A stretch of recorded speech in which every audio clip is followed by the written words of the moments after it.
All right, we are live. All right, sounds good. Well, let's call this meeting to order. Got quite a few people on the call today. Looks to me like we have all of our city councilors here, as long as the city staff. And then we've got Linda, I'm going to hang up for a second and call you right back. Good. You're not. There he is. Now he's muted. We've got city administration staff. We've got a lot of people here. We've got the CEC members. We've got Lenny Bloomquist from maintenance department. We've got CJ Fernandez, and I thought I saw Brad too. Brad and Ed from to talk about Highway 61. So lots of people on the meeting today. Lots of good stuff. We'll keep buzzing down so that we can get through to those conversations. All right.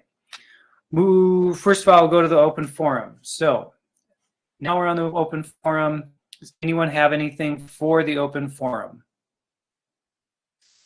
Other than those two letters that we had talked about. Well, there's actually three. Well, then I'll start with one of them and we can just go through it. And I'll read them through and then we'll go from there. Okay, so this is from Rhonda Silence. It says, Dear City Council, as a reporter, I have watched the debate over the snowmobile trail in Grand Marais for more than a decade. Back in the 90s, the trail was moved to its current location to get it out of the residential area. It used to go right down an alley in the middle of town. That was thought to be a solution to conflict. For decades now, the trail has been where it was. When I covered meetings during the planning for the Gitchigami State Trail, I would frequently raise my hand and ask planners if they realized they were building the bike trail on the existing snowmobile trail. The answer was it was okay as walking, biking, and snowmobiling take place in different seasons. Not long after the bike trail was built, the debate over whether or not the paved trail should be plowed for walkers. And the debate has continued year after year. I attended many meetings of the City of Grand Marais and the Minnesota Department of Transportation, and I do not ever recall mention of moving the snowmobile trail to the lower side of Highway 61. It has become apparent in the last three meetings of the City Council that not many citizens realized this was going to happen. Cook County Ridge Riders, which maintain the trail, obviously did not. I urge the city to once and for all come up with a solution that meets the needs of walkers and snowmobilers. Please meet with the Snowmobile Club and walk the route to see what can be done. It seems like a divided trail walking area on the upper side of the road would be a solution. Please research this and try to make it happen. It makes for interesting reporting, but frustration and conflict in the community to keep having this debate year after year. Thanks, from Rhonda. So that is one note that we received. We also received a letter that turned into a bit more of a conversation from Kathy Quinn and Go Dog North Shore that would. They're bringing this up again, for us to have a conversation about it. Dave Mills from the county is also having this conversation with myself and Kathy. So that's I'm not going to read the entire thread, but that's just me bringing it up to the council that Go Dog North Shore is bringing this up as a conversation for the dog park development. So those are the two that I have. Patrick, are you prepared to read the other one, or should I dig it up? I can read it just a second here. Okay, cool. Dear City Councilors, I write today to urge the council to leave the snowmobile route on the north side of Highway 61 for the remainder of the season. My main concern is safety for all who use the highway, sidewalk, paved path, and right-of-way. Grand Marais is a destination for many visitors, including snowmobilers. These visitors, like others, plan their vacations with resources readily available, maps, websites, and apps. I'm including an image from a popular snowmobile app showing the designated trail on the north side of Highway 61. An app like this is a great tool for visitors and locals alike. People using a tool like this expect accuracy. Changing the route to the south side of the highway without changing on maps, feeding these widely used apps will most likely cause confusion, frustration, and perhaps an accident. This is a safety issue for motorists snowmobilers, and pedestrians. Closing and or moving trails should include conversations and planning. Thank you for your time and consideration. Sincerely, Julie Carlson. Great. All righty. And it is, you know, it's, I think it warrants being said that she did then share a photo of that, of the map that the snowmobile trail is listed on. So there is that. Anything else for the open forum? Anyone? Hearing nothing, we'll close the open forum, move on to the consent agenda. Consent agenda has a typical 3 items on it. This meeting's agenda, the previous meeting minutes, and the payment of bills since the last meeting.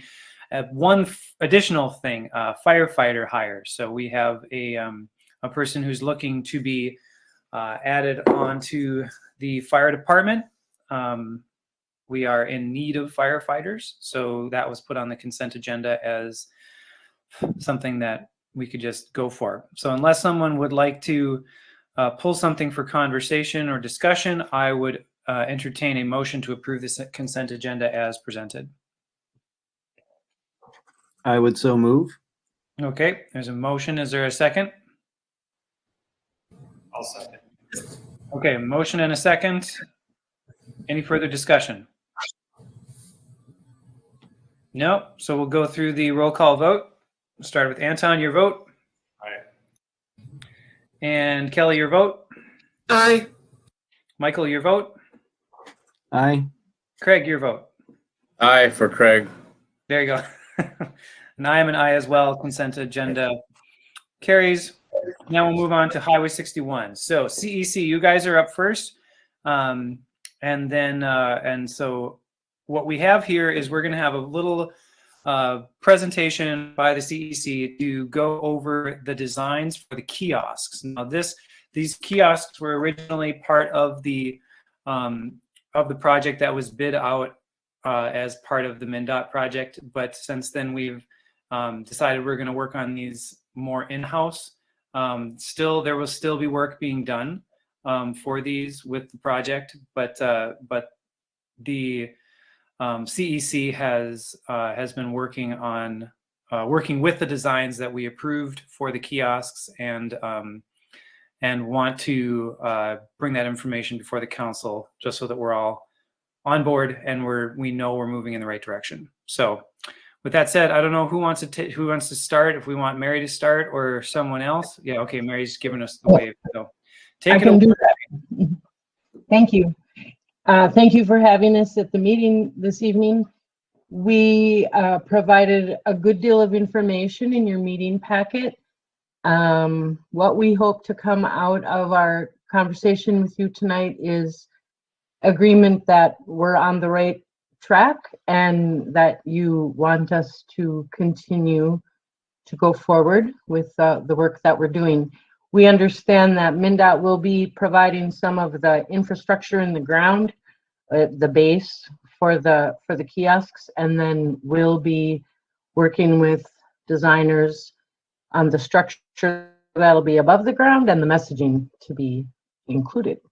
So I think with that, we'd be happy to answer any questions. So then we can, yeah, okay, go for it.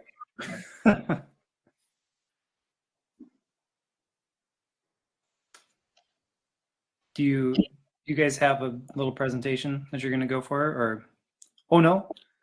No, we didn't. I'm sorry. I thought that well, I think that there were images in the packet. in the There's packet. a 2-page narrative, and then there's some diagrams of what the kiosks are going to look like. Okay, so maybe a good way of moving forward with this is to ask the council. Council, do you understand what we're talking about when we talk about the design, and do you have any questions about the design as it's presented in the narrative and the the illustration that we have? And I would add, it's basically the same. It is the same design as what CJ included in the packet back in the original work that was done and approved. With one exception, and that is that we, as the CEC, decided to just use one of two types of kiosks because we thought they delivered more information in an effective way where they were located. Yeah, thanks. Oh, sorry. I have a question on the location of them and how we determine that, because it appears moving east, we've got one by the community connection at North House. Not even 2 blocks later, we have one at the harbor. And then in another block and a half, we have one in front of the library.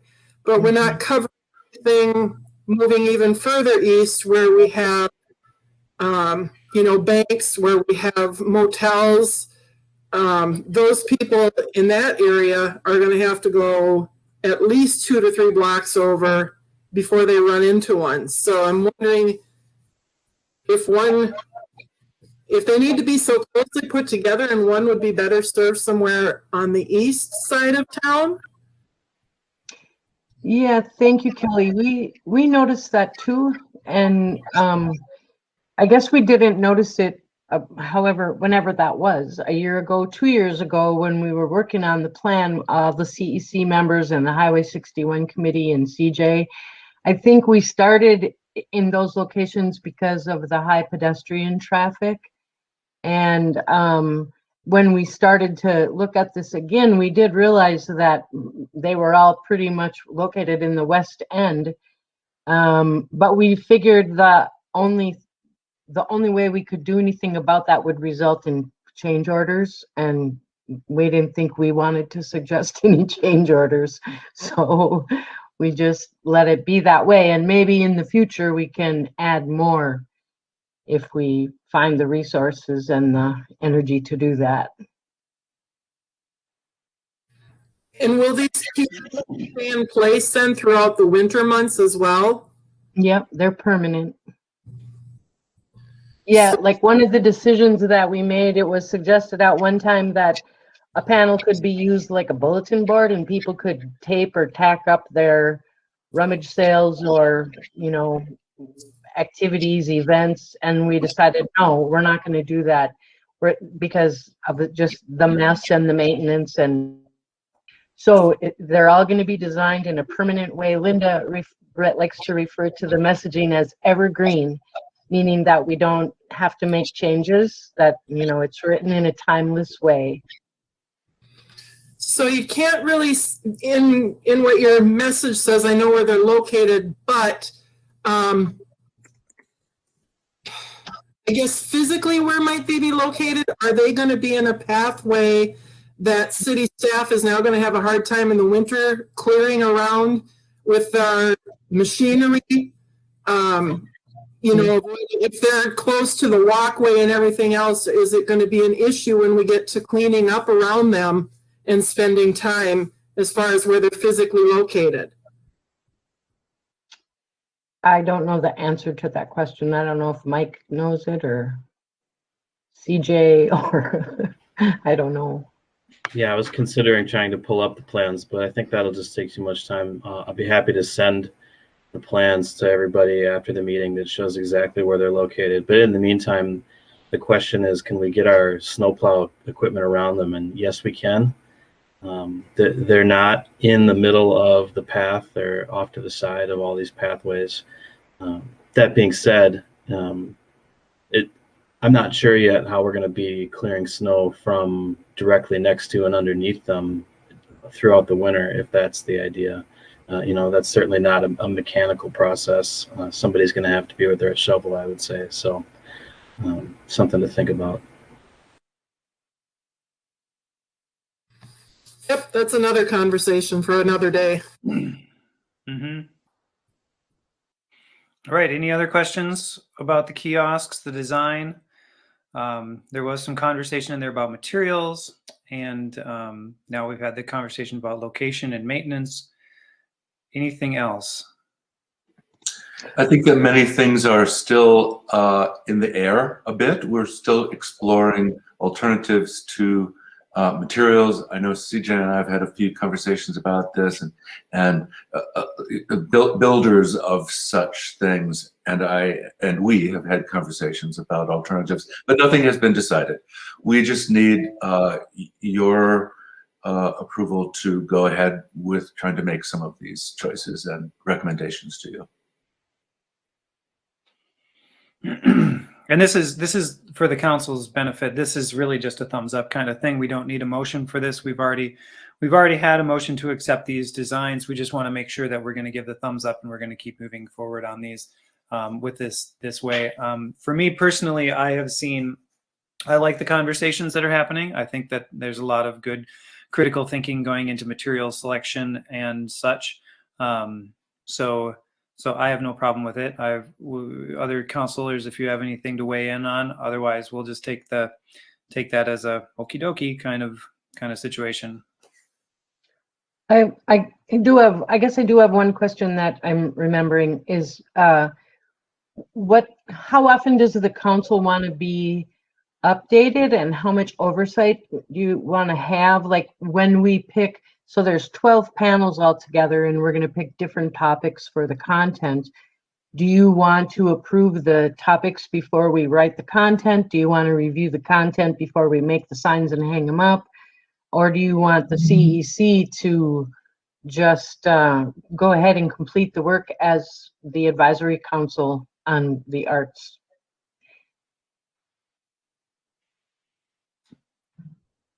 Anton, go ahead. I guess I think that I don't think it's a bad idea to, even as simple as opportunity to pop in like this when you have general idea before maybe you get through all the editing of what you're thinking and how things. I mean, I just think it's a good idea to touch base and touch point on, okay, here's how that 12 is going to get divided up, right? And here's what our ideas are. I mean, I don't know if we care so much about if the Historical Society is going to provide photographs. If we're like, well, they should crop that a little bit this way, but more so just saying like, it'll be a historical photo, right? Or this is what that is. I think any of that is helpful for us. I mean, I personally would think that would be good. The only thing maybe I'd throw out there, it sounds like you guys are still having conversations about product. I would be, unless there's some sort of like planter around these, if it's being mounted right to concrete, like new concrete, I really think the idea of going with Core 10 is a pretty terrible idea. I like Core 10 a lot, but I just think we're going to end up with weird staining on our concrete. And I think, it looked like it was, I mean, it's true, you can oil Ipe to keep it brown, but you can also just let it go and it'll last forever. You can let it silver out and gray out and you don't have to do maintenance to it. So you don't have to perform maintenance on the Ipe. Would be my 2 cents on material choices. I think the Core 10 is a cool idea, but I don't know. I'm sure CJ's got that down, and maybe there's something I don't know about. I'm sure there's plenty of things I don't know about, but the experience I've had with it, that you end up with some staining issues, and that would be a shame on new concretes, whites, and concretes, so. Those are some of the conversations we've been having.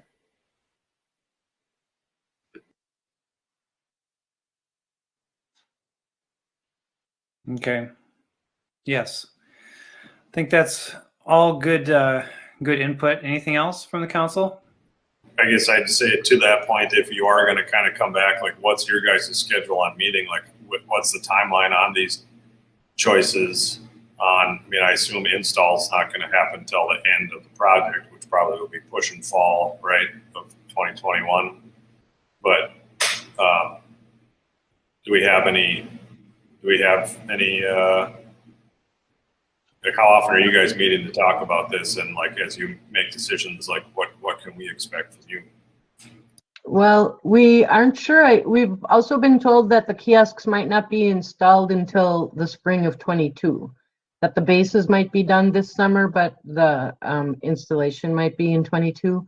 And we're not really sure exactly who knows that schedule, but we're standing by to get more information. Another thing that we could do, Anton, is we could just provide some written updates from time to time if it doesn't need to be a face-to-face, although we love the opportunity to come and talk with you guys about it and have a conversation. So, but nothing, we don't have any cadence to our meeting or a schedule for our planning work laid out yet. Okay, I think like what the ideas that are there are, in my opinion, are what I was kind of expecting, I guess, out of what those were supposed to provide, what they were supposed to perform. So I think that's, you guys that's great. I think to keep moving forward, and when you reach a point where you're like, I don't know if everybody else feels the same way, but I think it would be good. I would hate to be like, here is what we're going to do, and then we're all like, oh wait, what? No, we don't think that that's what was intended. That would be a waste of your guys' time and a lot of people's time. So. Nope. Yep. We want to work shoulder to shoulder with y'all and make sure that we're keeping everybody on the same page. Very cool. Thank you all. All right. And this group is interested in at least the next conversation with CJ and maybe listening to the rest of the Highway 61 stuff, but we promise we won't talk. We'll just be quiet and listen. Great. Well, thank you again, CEC, for coming and for doing work on the direction for this. The next part of this update for Highway 61 has to do with the community connection design. So we have CJ Fernandez here. Sorry, I got too many tabs open on my computer. CJ Fernandez from AFLA, and then we have Brad Scott here from LHB, and then we also have Ed Welch here from the Department of Transportation to go over that. Well, I guess Ed's probably here more so for the change order conversation, but Ed, you can weigh in if you want to. But I think we'll let those other guys take away the conversation about the community connection. So with that said, turn it over to CJ, and we'll go from there. Sound good? Sounds good. Can everybody hear me? Okay. So I'm going to introduce things and just do a quick recap as to where we're at and where things were left. And Brad's going to talk a little bit as well, just kind of background and where we're headed.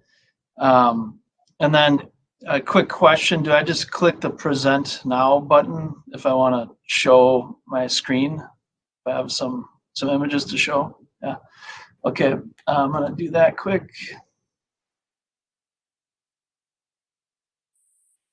And can you all see the plan that I have up? Nope. Not yet. CJ, sometimes with the present now button, there's usually a few different options that it shows you. Sometimes I just fiddle with trying a different one, a different like window or the whole screen, and it'll usually work.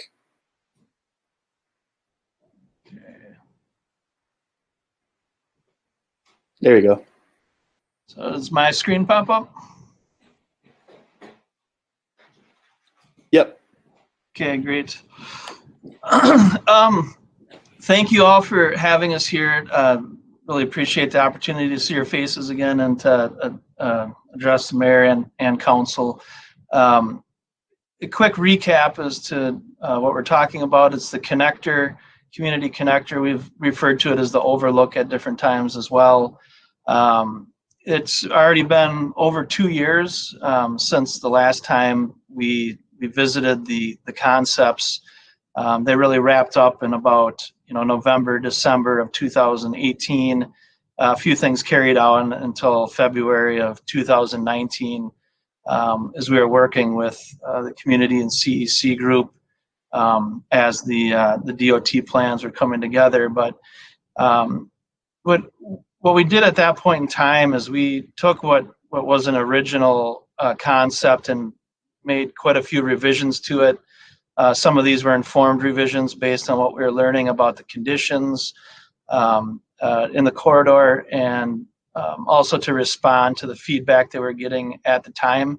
I think the first time I took a look at this might be as far back as 2015. We had some sketches way back when the dry swale was built, and then subsequently the covered bridge. So it's had a couple different lives, but this is where we left things in the attempt to respond to feedback we're getting at the time, as well as to inform the best we could with this level of design, the DOT project that was moving forward. And it's a few of the changes where we originally had kind of a swoop and some different elements, and it turned into a little bit more of a linear element. The quick summary is, this is at the head of kind of the dry swale.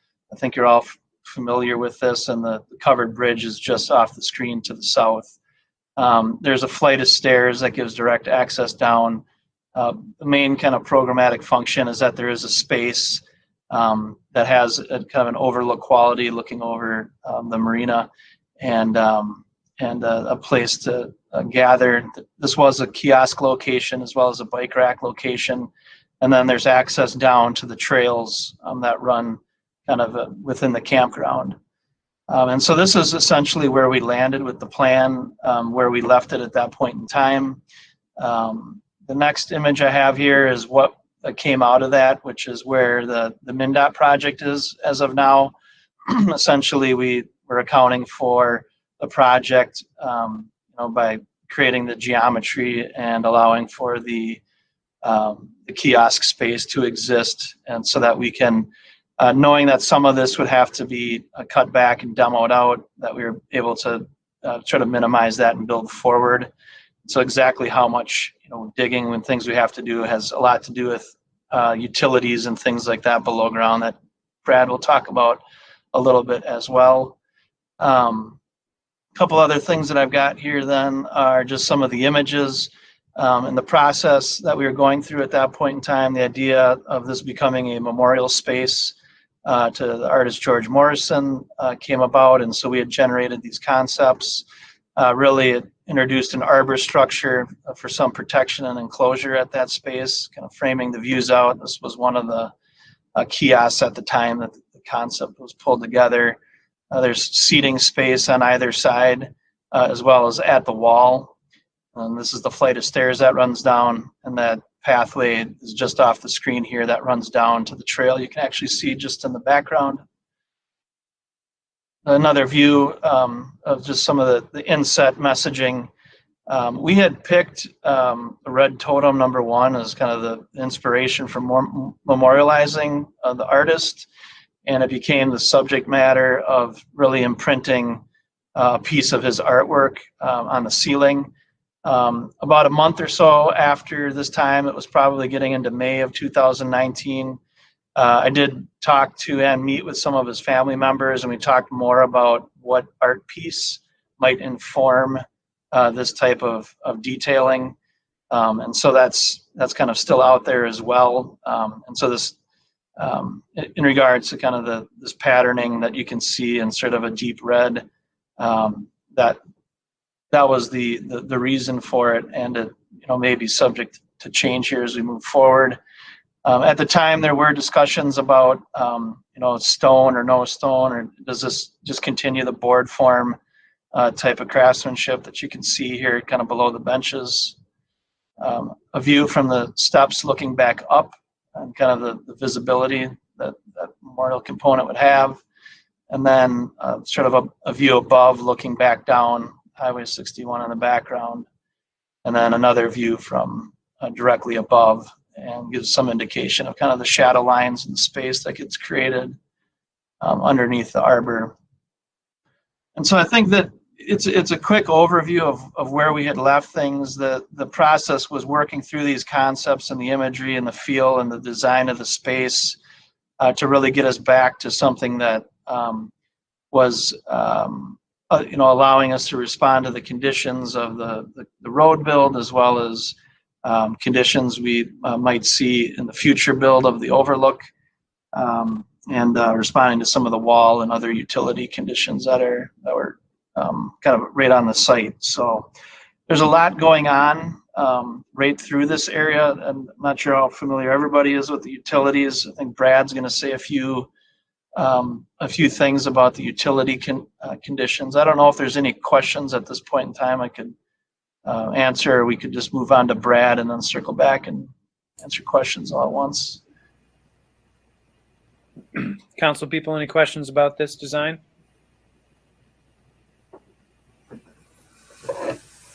Mary, I think you can take it away, CJ, or take it away, Brad. Yeah, there you go. Yeah. All right, sounds good. Thank you, Mayor. So likewise, nice to see everybody again. Nice to be back in Grand Marais as best we can this evening. I'll try to present my screen. Let me know if you can see me here. Not yet. There we go. Coming through all right? Yep. Okay. All right, so I'll just kind of follow up on what CJ talked about here. I'll zoom in. I think we're all familiar with the area. I took two excerpts from the plan. The first sheet that we're looking here is from the removal plan. So what's being depicted on these sheets from the utility side is the removals and work that's happening with the city water and sanitary in this area. You can see this is the existing curb line for your reference. North House Folk School and associated buildings. The parking lot is here. The retaining wall that runs next to the bike path is here. The footprint of the connector that CJ just showed us is shown in green, and you can see how the connector overlaps the existing curb, and that's because I think as most of you know, the road is getting what we're calling a road diet, or getting narrowed up. So in the next sheet, just for your reference, sorry, the little buffer here. Come on, there it goes. So this is the proposed condition, I guess, just for your reference, again, the in-place curb and the proposed curb. So the connector, again, will come out to that new curb line. So the things I wanted just to draw to your attention to, the basis for the utility work in this area, it's a complex area. There have been several iterations of the community connector, and CJ's done a good job of trying to make the connector respond to what's going on in this area. We've got a number of utilities. What I've highlighted in pink here is an existing stormwater outfall. I think, as you all know, the bike path will come along here and it will connect into this portion of bike path where the grade falls away and comes down. So everything here is lower in grade than the highway. The culvert comes out, drains down to this drainage ditch. There's also a number of third-party and presumed private utilities. So highlighted in light orange are communication, buried telephone. There's also buried electrical lines that come through this area. And then probably one of the bigger utility issues that we have to study as part of the project is the in-place water line, which really kind of almost lands directly on or near the property boundary between the park here and the folk school and associated buildings. That's an 8-inch cast iron pipe. And what the proposed project would do if the connector had not moved forward and the project had bid as it is now, the intent is to move the water main out slightly and away from this retaining wall so that we don't get into the retaining wall and any impacts to it. So what we're doing, LHB's role on this project, it's a little inverted from the way we worked on the MnDOT project together, where LHB led the design. Here we'd be supporting CJ for the work on the connector, and we'd be focused on working with him to evaluate options that can effectively get the connector into this space, obviously trying to minimize costs and doing what's right for the city infrastructure and avoiding impacts. And the water is probably one of the main concerns that we have to look at. Given that it's an 8-inch cast iron pipe, it is probably a candidate to be considered for relocation if much work is going on here. But we'd have to discuss that further with you. And then in designing some of those cast in place retaining walls that CJ was showing us, we'd have to decide if the city wanted to elect to leave that in place, there could be options that we could consider, like possibly casing the pipe and or doing a modification of the footings and the walls to allow it to bridge and not bear load on that pipe.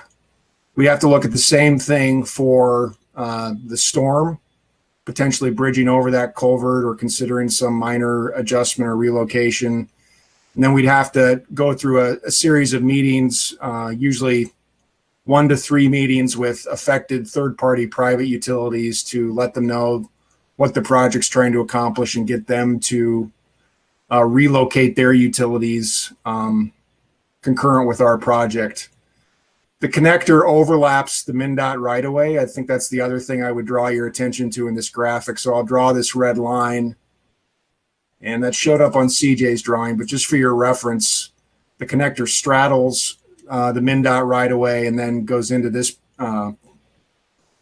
city property. And we'd have to work with MnDOT to vet the connector and come to any agreement or understanding on the maintenance, primarily focused on maintenance and making sure that as a city asset that this is something that the city would manage for long-term maintenance and issues of that kind. So there's a fair amount of work to do on the utility side of things to make this fit and find out what the best solution is. So that's kind of our fundamental role, is working on the utility side and then supporting CJ on the structural elements.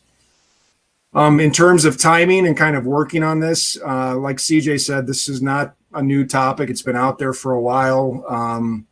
A lot of ideas have been road tested. The idea of constructing it with the current project was vetted. The timing and alignment of that work right now most likely means that the best way to get this done is likely to let the MnDOT project proceed as planned, but have us do some due diligence early here in the next few months before the real heat of construction gets done, so we can see if there's anything we might want to do to the walks and the trail to make sure that everything can receive the connector, with the idea that the most likely way to get this built, given the timing, will be that this would follow the MnDOT project proper. So we want to do some due diligence now, make sure that we're doing everything we can to minimize the future need for modifications or any work in the right of way that we can avoid to help facilitate this work. So that's kind of the timeline. We haven't completely ironed that out, but we're not seeing this right now as being something that would be constructed as part of the MnDOT project this season, just given the constraints and the timing and the pressures on the project. It does seem feasible and probably advisable to let this follow the MnDOT work and have the city bid and let the project of their own accord outside of the MnDOT process. So I think that is all I really wanted to draw your attention to. I mean, the only other part, I can flash back and forth between these exhibits, but the only difference between this sheet and the previous one is that this shows the proposed condition versus the in place. But our legend is inconveniently placed over the proposed area. So I'll pause there, and I guess Mayor and Council, if you have any questions or concerns, CJ and I can help answer those. All right. Yeah. Well, thank you for that. Brad, can you hit stop presenting on your? I can. Yeah, you bet. Okay. Does that work? Yep. All right. So basically, if I was to summarize what you just said, Brad, what you're saying is that we have a design for a project that takes place in a certain space, and that space, in order to have it be able to receive that project, there's infrastructure work underneath it that has to be done, or there's other design that needs to be done within the project itself to make sure that the infrastructure isn't damaged, and or both. Correct. Yeah, I think the way I kind of view it is you've got a city asset there with the water main that you may want to replace, and or you may just want to leave and try to help us find a way to protect it in its current location. You've got a number of private utilities, which I'm presuming are there by some sort of agreement or easement where the city would be directing them to make relocation plans to accommodate this. So likely, if that would follow a traditional path, that would be meetings that we would engage with those utility owners and say the city is directing you to relocate those facilities at the utility owner's cost. And then the pink line is the storm, and that I believe is a MnDOT asset that is there by easement, and we would have to similarly either bridge that or potentially adjust its location. So. And none of this utility work is part of the MnDOT project because we chose to take that project out of the bidding for the overall MnDOT project. Is that correct? Yeah, it's not in the project, and I think from MnDOT's perspective, probably the major factor bearing on that is MnDOT's, of course, most focused on the work which occurs within their right of way, and so the only real work that we've got in this location is, I believe we lined this pipe and that we relocated this water main, but correct, Mayor, we didn't do any work or propose any relocations as part of the MnDOT project for the area that is where most of the connector is.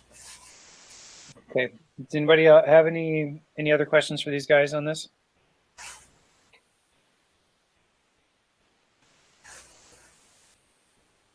Yeah, I guess a question. So the coordination and orchestration of all this, if they're going to relocate that 8-inch water main, we could, if you guys in your work could come up with a different route to still obviously get water from the replacement 8-inch main down to the part where it needs to be, that would fit outside of footing, so you don't have to deal with extra design and build costs on when the actual overload gets put in. The challenge would be is how,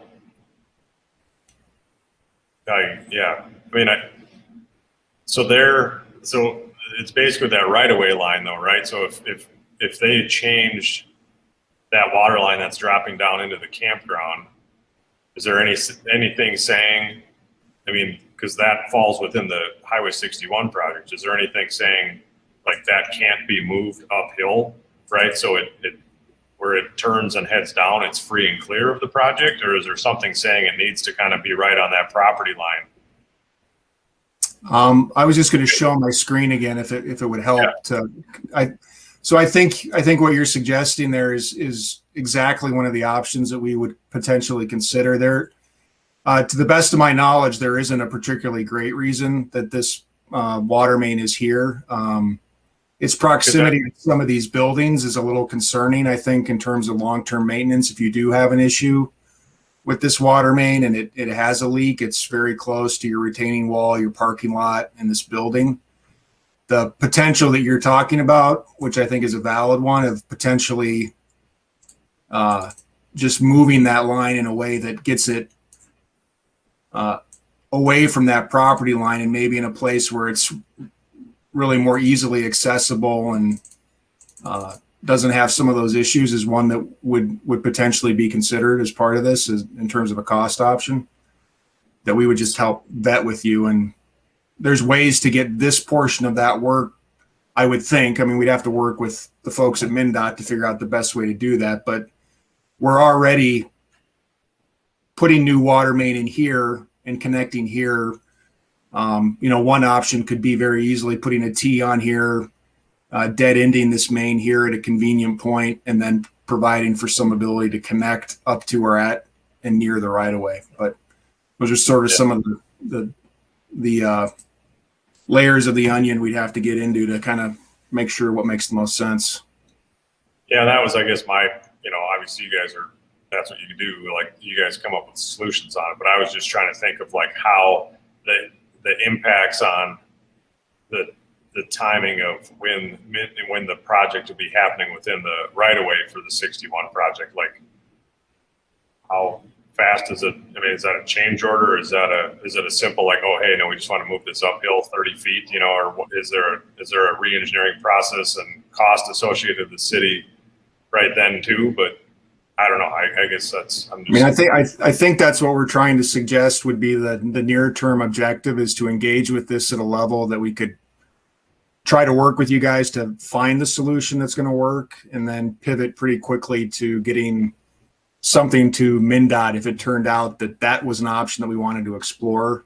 They have MnDOT has pay items for water main and the units of work that would be in this plan. So, you know, they'd have to weigh in on how they best want to do that from a contract administration point of view, but it would, I think, be an extension of already bid unit prices for the most part.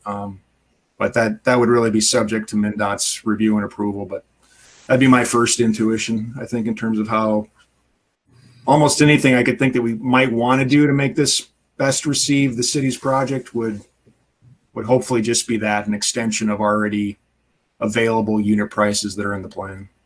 Yeah. Okay. And this is Ed Welch. I'll just chime in on that, and I'd say Brad's correct in his line of thinking there. That I haven't heard anything that isn't really, you know, directly relatable to bid items. Obviously, we need to see what's being proposed and talk to the contractor about that to make sure. But yeah, from what I see, it would be, you know, extending the water main a bit further. And like he said, we already have the pay items for water main stuff. So. Okay, thank you. Would that be something we would do this year then? We don't want to wait a year or two because then we'd be digging everything up and spending a lot of money, right? Right. I think so. That's exactly like there's a near-term objective here to get this analyzed and do just that. See what we can do to make sure that everything's set up for success when the city's project comes along, and obviously minimizing those types of costs wherever we can. Mike, do we know the age of that water main that's going down there? Someone that works here does, but I don't think any of us could say it off the top of our heads. No. Okay. I mean, it's useful to think about that it's going to need to be replaced sometime. So this is a useful exercise to go through, even if we didn't build anything here, because of what's there on the ground right now and how difficult it may be to get into some of this water main. And this is a pretty crucial stretch of water main that connects the treatment plants to our reservoirs. So we'll benefit from going through this thought exercise regardless of the outcome. Speaking of that, how much of this thought exercise, you know, what I'm getting from Brad and from CJ is that, and maybe we can get a head nod from Ed too, is that there is a level of urgency about this, as far as we should probably be doing the thinking about this and making a plan on it relatively quickly, so that we can get some conversations in with MnDOT and get some design work done if we want to see this stuff actually happen this year. Is that accurate? We're looking for approval tonight to get started on this. That's the goal. And that approval would be to start brainstorming how we're going to solve this problem. Is that correct? That's my understanding. If Mike agrees, that was the goal. Yeah. Okay, Kelly, you got something? Go for it. I'm just trying to wrap my head around all this. So this area is not part of our 2-year project with the bid that we had in what's happening in the Highway 61 project. Is that correct? That's correct. Yeah. I mean, but for what CJ showed, which was the intent to kind of do what we talked about, build some of this so that when the connector did get built, there was minimizing need to build new walks or, you know, do that kind of work. So that's where we had left it with the MnDOT project. So then if we go forward building the connector as we see it now, just as we have now, for the city, how do we plan to pay for that? And do we know what the cost is? I mean, if somebody comes and says, if you want to build this connector, it's going to cost the city $2 million. I don't know that I have a question about moving the water line because I don't know that I'd be ready to spend $2 million to build that connector. It's pretty, but there's a lot of structure underneath the ground going on there that it's going to cost us a lot of money. And is that the best way to spend $2 million on the city? So I guess somehow I was thinking this was part of the project, and I'm sorry that I misunderstood. How are we going to pay for this? And I don't feel like I can say tonight, yes, go forward with it, or no, don't, if we don't know what that connector project as is would cost. Well, I want to say something too. I wasn't aware of this. This is a surprise to me. I thought when all this was bid out that all the water, utilities, sewer, it encompassed the whole project and didn't leave this snippet out. So this is somewhat of a surprise to me right now. Because this is an extra expense that the city has to take on that I think most taxpayers do not realize right now. I don't. Am I right though that I was misunderstood. Craig, maybe I think am I wrong that the work that's happening, abandoning the water line, all those types of things, the replacement of that up in the right of way, that was part of the Highway 61 project. The question of what we're talking about is more so any changes we make within that will help this future project be less cost prohibitive to the city. So that stuff that they're talking about up, within above north of the right of way line in the Highway 61 corridor, that is in that number that we have that we've been working off of for however many years. Right. Well, I understand that, but we obviously knew, or somebody knew, that there's a water line basically underneath all that stuff. And maybe a conversation prior to tonight would have been more useful. Yeah, gotcha. You know what I'm saying? Because you sure as hell don't want to leave it underneath all that structure and build on top of it. So, a decision's going to have to be made to move it. If that decision has to be tonight, then we're going to have to decide what is the most cost-effective way to get that out of the way, because this has to be brought to the DOT, I would think, pretty quickly. Once they start construction, we're going to want this done right. But that was my question. Do we want to build and I don't know what the cost would be, do we want to build a $1 million, a $2 million, a $500,000 project there? I mean, if we don't want to spend that, or if the taxpayers don't want to spend $2 million to build this connection, do we need to move the water line? Yeah, I guess I hear the question, and I don't have all the numbers in front of me that we looked at, but and CJ helped me out here. I don't know what level of detail we brought from that past discussion, but there was a menu of options, right, that were evaluated for the city improvements that were associated with the trunk highway work. And I could be very wrong, but I don't think the connector got anywhere near $2 million, but I don't have those numbers in front of me. I mean, I think that far exceed some of the numbers that were talked about earlier, but. Yeah, and I'm not saying it was, Brad, I was just throwing it out. I do remember it being kind of expensive, but I don't remember a number either. Yeah, I don't have the numbers with me. At the time, we were in the latter parts of the work where we had a concept. We put together some probable costs. It ranged between $200,000 and $240,000 for all of the structure work. We didn't, and we still don't know what the solution is for utilities, but that is essentially on top of that number. I think part of the process of where we're at is we have an idea what the deliverable and what the space is, or what needs to be accomplished by the connector. When I look at it, we have to start with some questions on what can we do to the design of the space that may change how it does or does not overlay with different utilities. Are there any options from that perspective? Brad outlined other perspectives on things that could be done with the utilities. And so there's a point of refinement and design development to move this down the road so we can answer those questions.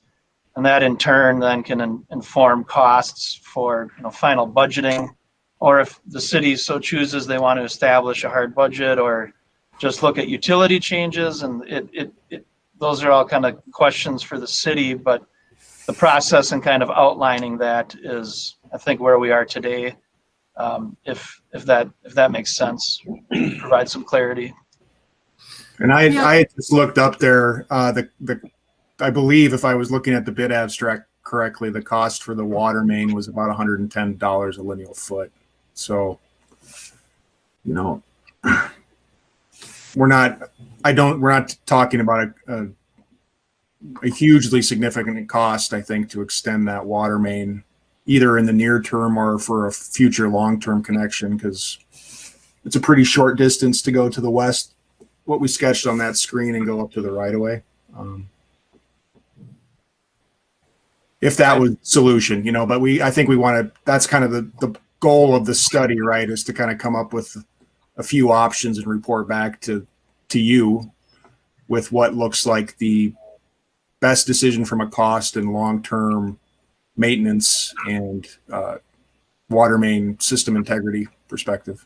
And keeping in mind too that, just at our last meeting, we had Dave Tierstig here presenting the park master plan. One of the things that was mentioned in the park master plan is having effective connections to the rest of the community, and that's a big part of why we're having this conversation in the first place, is to make sure that those connections are meaningful and that they get people in and out of the park in more than just kind of like a stumbling out of the park kind of way. I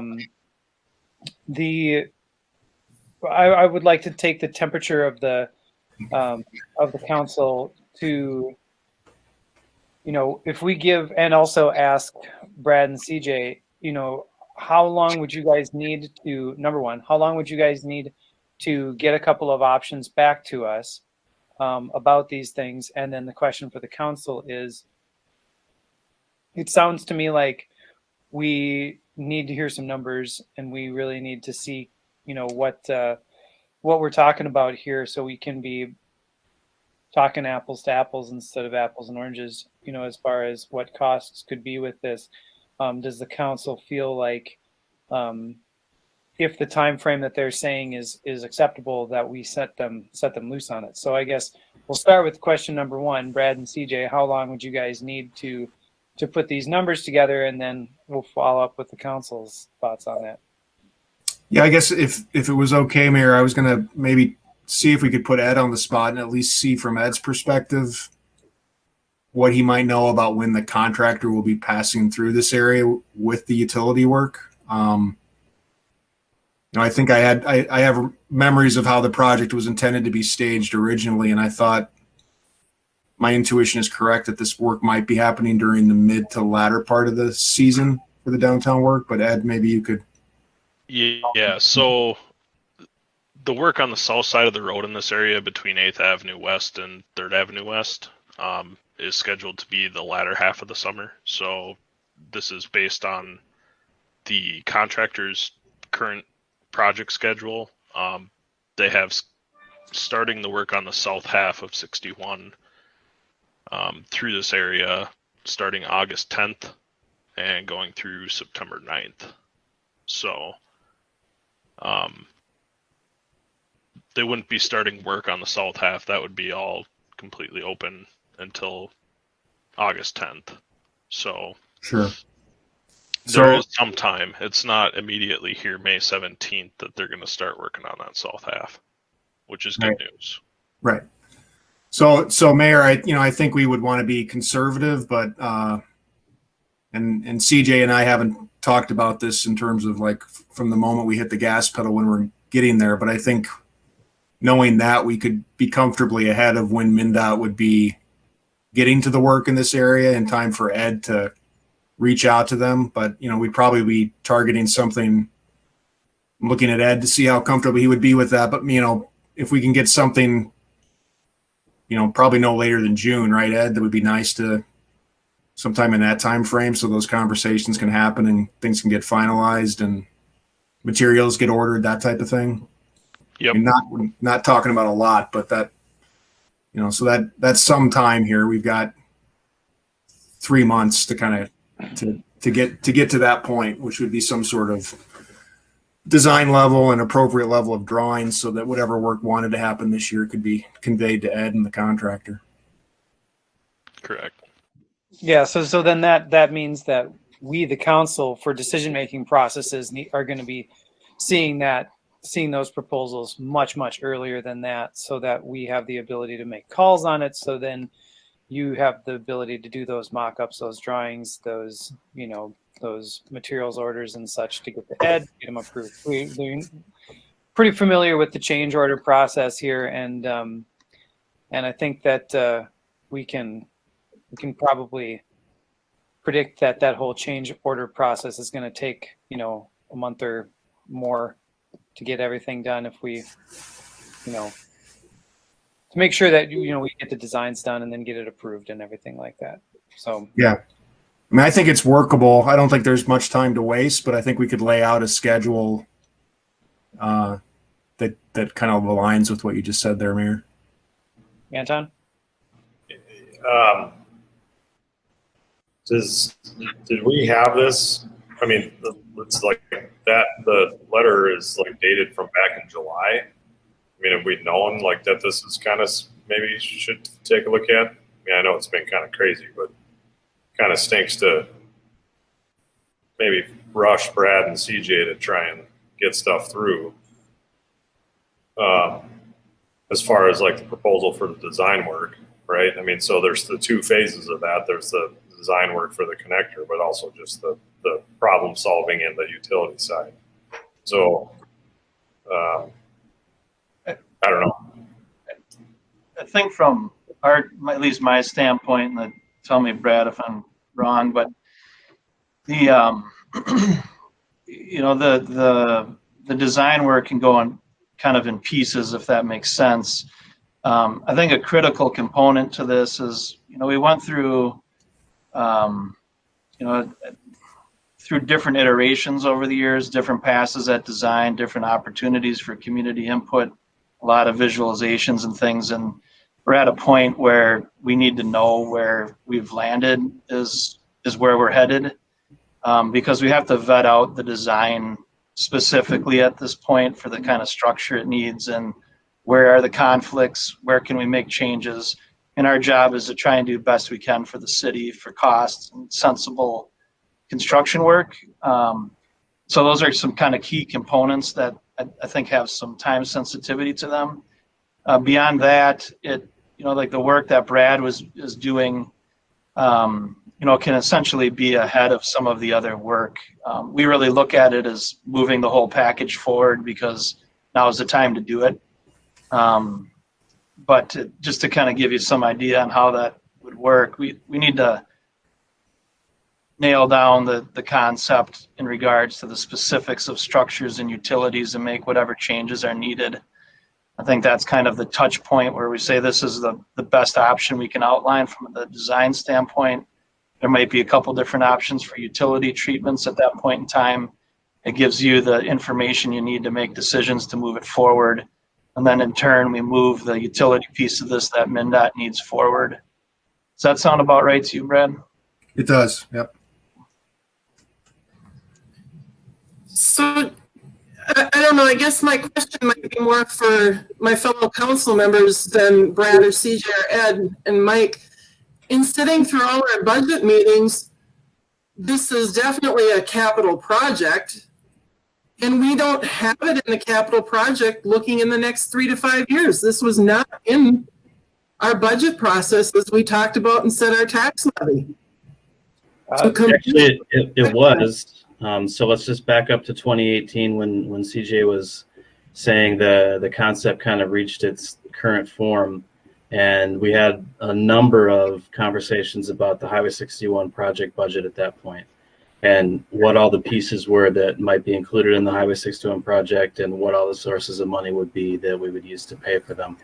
So we included this community connection and also an entry sign for the park as a part of those conversations, even though those pieces weren't something that MnDOT wanted us to include in their project.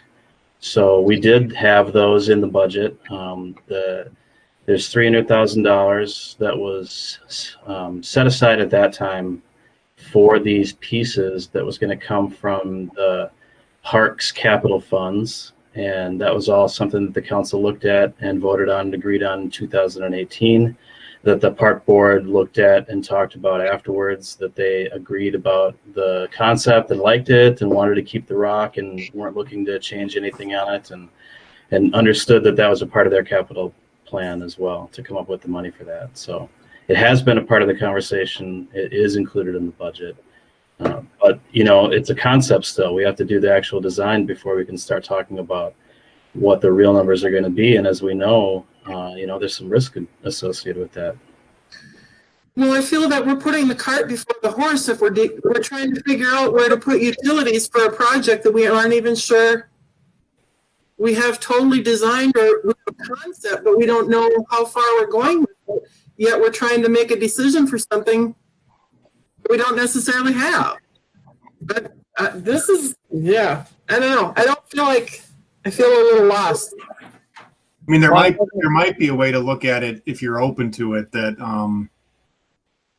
you know, that what I think our near-term task is for CJ to do enough work and for us to do enough work to advise you on what you might want to do with the MnDOT project. But I think, as CJ alluded to, that doesn't include the entire design of the project. We just want to make sure that we're doing enough analysis now to try to give you the best option for any work that you might want to do with the MnDOT project. And I think as part of that exercise, we can update the costs as we formalize not only what the utility options are, but you know, what we're looking at, renew and revisit the estimate for the overlook, and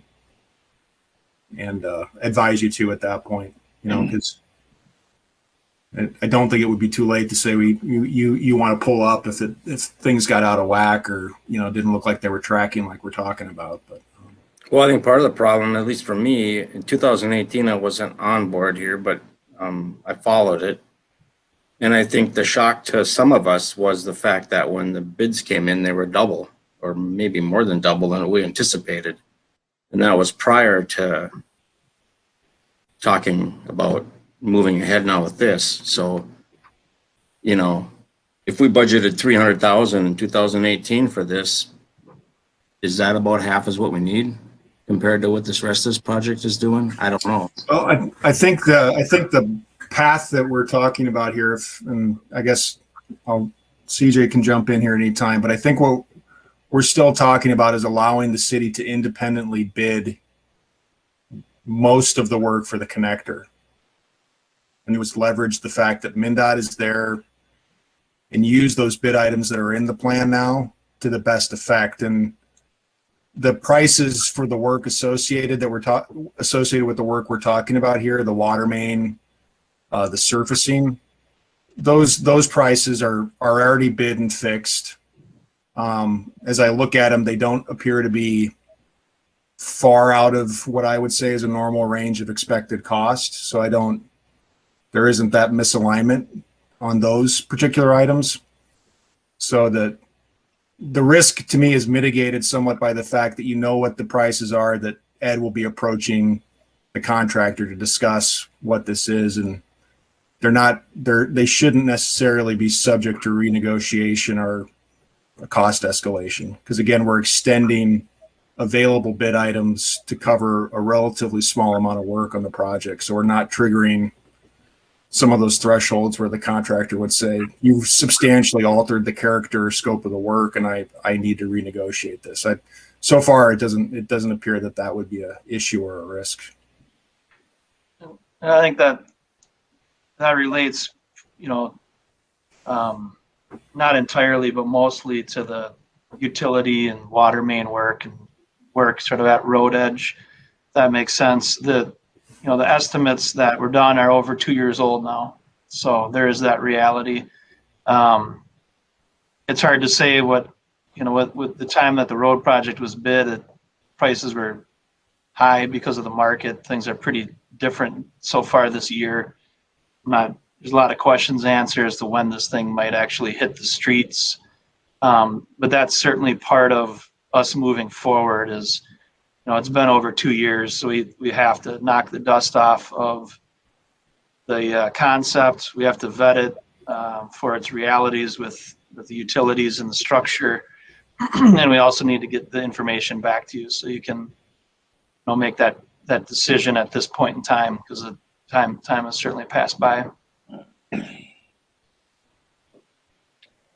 Well, it seems to me that it would behoove the council to get those numbers and to have that work, to see what that work is. I don't know what the rest of the council thinks about that, but that would be my inclination. Would be I want to see that information. I want to see what we're talking about as far as costs are. I want to get Ed's feedback on that to make sure that that's something that's doable this year. And then that will solve the problems that we have imminently facing us. And then the rest of the conversation about materials and construction of the connection itself can then take place, knowing that the infrastructure work has been done in the most economical way that we could do it, which is having it done as part of the MnDOT project itself. So what does council think about that? Can I just ask a clarifying question? So in 2018, $300,000 was set aside for this project. Is that accurate? Mike? It was budgeted for it. We have more than that in the parks set aside for their capital projects. Of course, this isn't the only capital project that they include on their list when they're looking at it.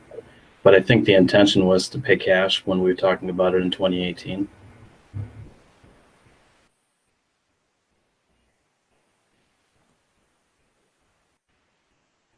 So basically, we're just looking for a go-ahead for something we've already budgeted for, correct?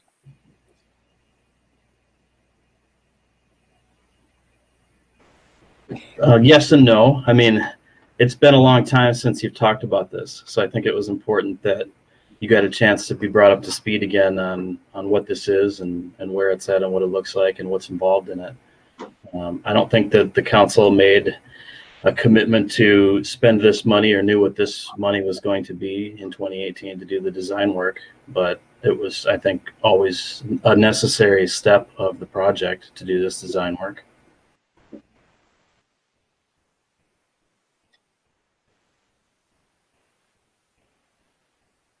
Did that answer your question, Michael? I'm kind of upset that this design work wasn't done at the time that it should have been done. Now we're paying more money to do more design work. We spent thousands of dollars on design work to do this highway project. This little snippet should have been part of that project to move that water line. Because at some point in time, somebody knew it was in the way or underneath this thing. It's been on the plans that I've seen ever since I was going to these meetings. So I'm a little disappointed in the timing of this. That's my opinion right now.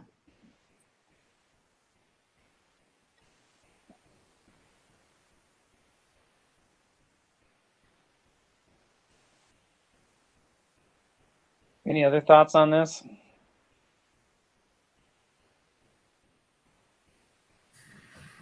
I just would like, as long as we have a little bit of time to look at things, I would really like to get some more information before, moving forward with it.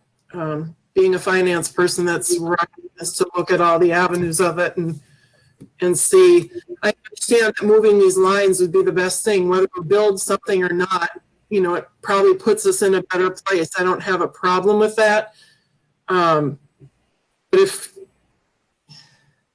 we weren't going to build the community connection, do we have to move the lines? If we think that someday we want something there, should we move the lines? Yes, probably. So we're not, again, digging up and starting all over again 3 years from now when things are done. But But I think if we could look at this again at the next meeting, since we have a little time before we have to get back to Brad and CJ, that would be good. What kind of information are you looking for, Kelly, at the next meeting? Well, I guess I'd be interested in what we think the cost of the connection was based upon, and again, I know they're older numbers then. If we put 300,000 aside, we were putting aside, I'm sure we didn't say for all of it, we budgeted something. But what is the cost going to be? I mean, if the city, I'll say at 500,000, if we decide that that connection as is was going to be 500,000, do we really want to spend 500,000 for a concrete platform in a very nice looking space? I don't think any tourist walks by right now and goes, gosh, I wish they had something different here. So I really felt, could we spend that 500,000 somewhere else better for us than doing that? So I guess I want to take a look at those numbers. But if moving that pipe,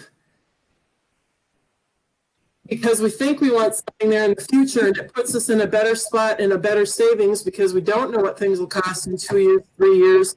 Again, to go tear it all up, put down new sod, new blacktop, new whatever, it does make sense now to tie it in. That piece financially I understand. But I really want to figure out what this whole community connection cost is going to be to the city, because I think we need to weigh in how much we're willing to spend there just so people can walk into the park. I don't think anybody's complaining walking out of the walking path that we have now, So I'm interested in what that true cost would be, and if we want to move forward with a project. The design's beautiful, but at what cost?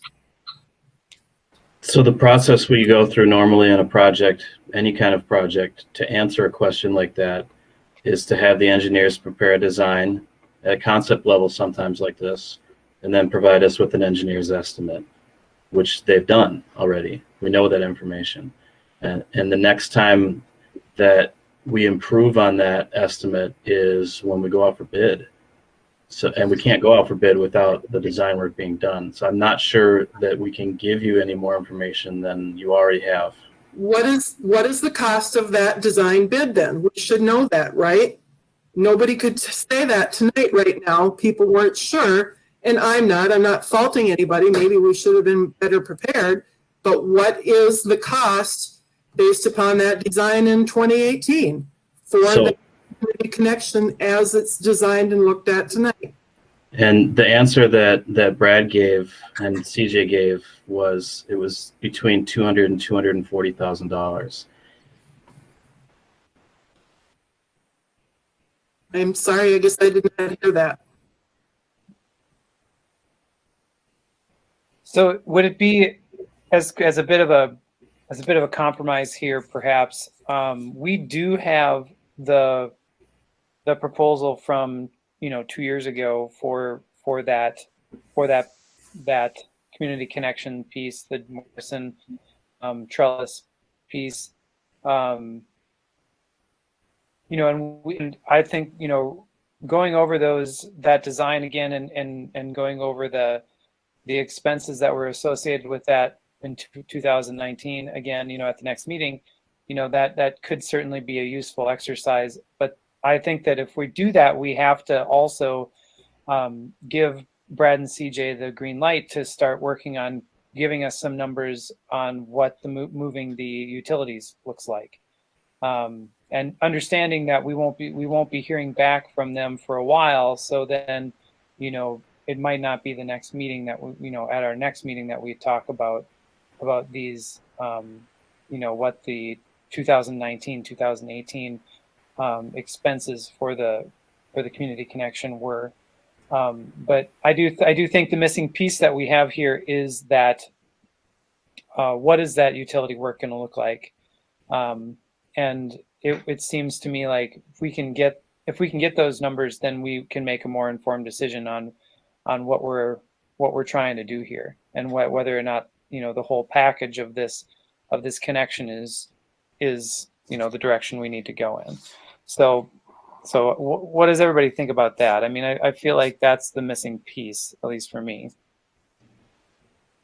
I guess my points would be a little disappointed that if we got this on July 27th, 2020, that we're looking at it now at like basically March 2021 for the first time, because now it feels like a crisis a little bit to try and solve this. Because I think that Kelly is right in regards to not wanting to commit to something that we don't. I understand the process of designing a building, understanding like how you come to an accurate price, right? You need to bring the plans to the next step to be able to get a price. And something that's 2 years old, you know, what's that percentage increase year over year? I don't know, right? Exactly. It's hard to say. But what is it possible so that they can get working on the part that we know it concerns MnDOT the most, which is in the Highway 61, the stuff within the right of way? Can we, I would make a motion if these guys are amenable to it, to do this first, the task 1 fee, to say like, okay, like let's get you, if we are working within the green outline, right, that was shown both on CJ's and what Brad showed us, we know that's the space that we have to work CJ's design into. Like, can we say task 1 tonight, let's go and let them figure out so they can start the coordination aspect of, again, the utilities are already changing within the right of way. So like, let's just make sure that we get the utilities free and clear of where this projected green space would be. And then we can take the time, if we look back, I was trying to do a search through my emails, through all the different meetings we've had to find, you know, I know that 200, 240 number, I remember that, but I couldn't find exactly like the different, you know, aspects of all of the stuff that we've been dealing with for years. Can we get them going on that? Because then, unless that's a completely, you know, I mean, personally at $200,000, even it goes up 10% a year. So if it's the high end, right now you're at $300,000 basically.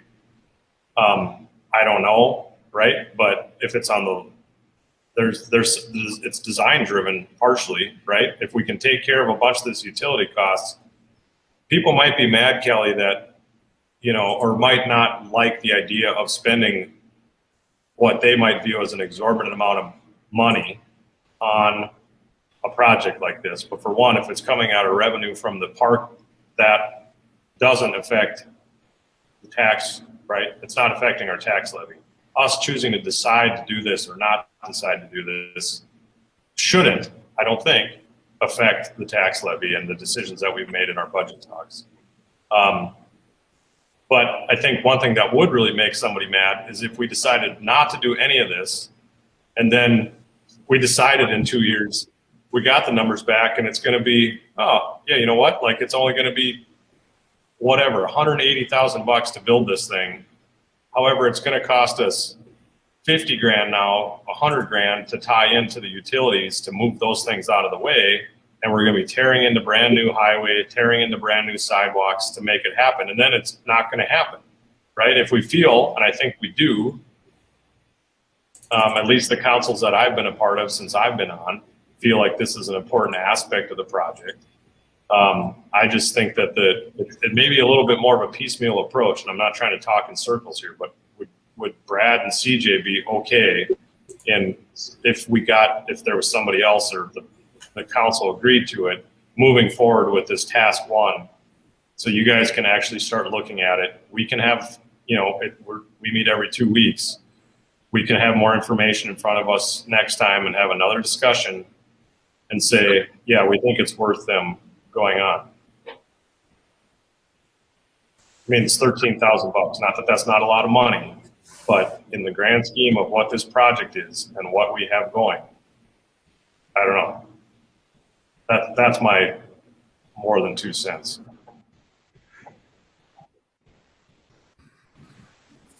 I'm amenable to what you're saying, Anton, and I appreciate what you just said.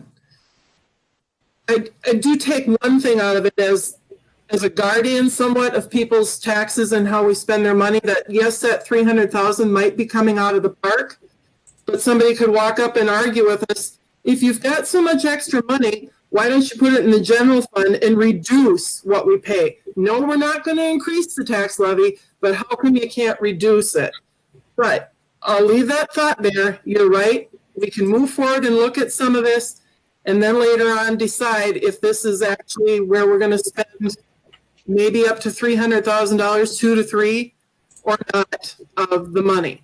I know the park board, has a right to make decisions for the park, and we need to make improvements. But that can be a discussion later on that Ed and CJ and Brad don't have to be a part of.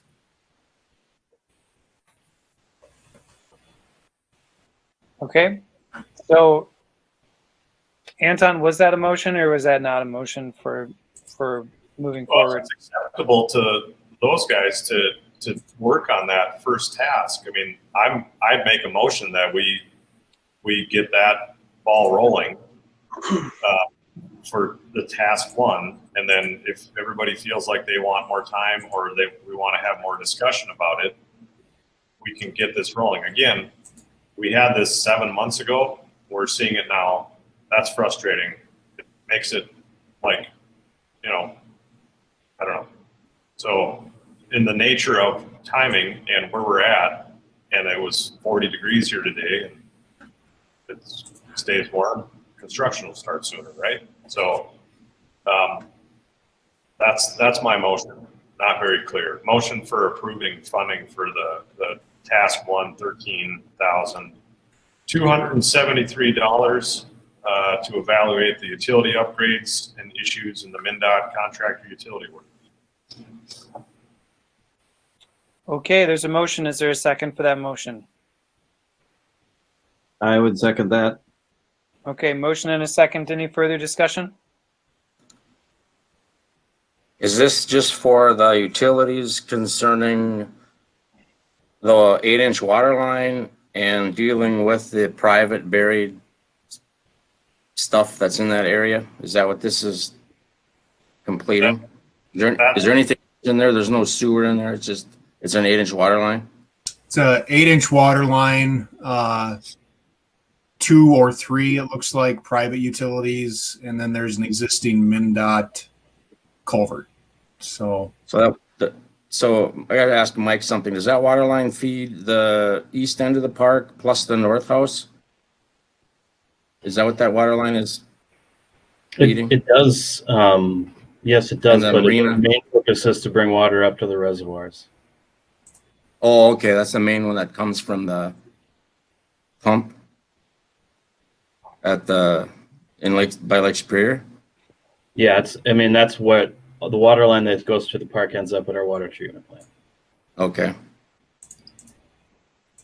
I would say on discussion point, knowing that information, it seems like if the worst case scenario was that we just moved that new water line off to the west and it's a new water line and that's what's feeding our reservoirs, like, yes, like if we don't build this thing, it seems like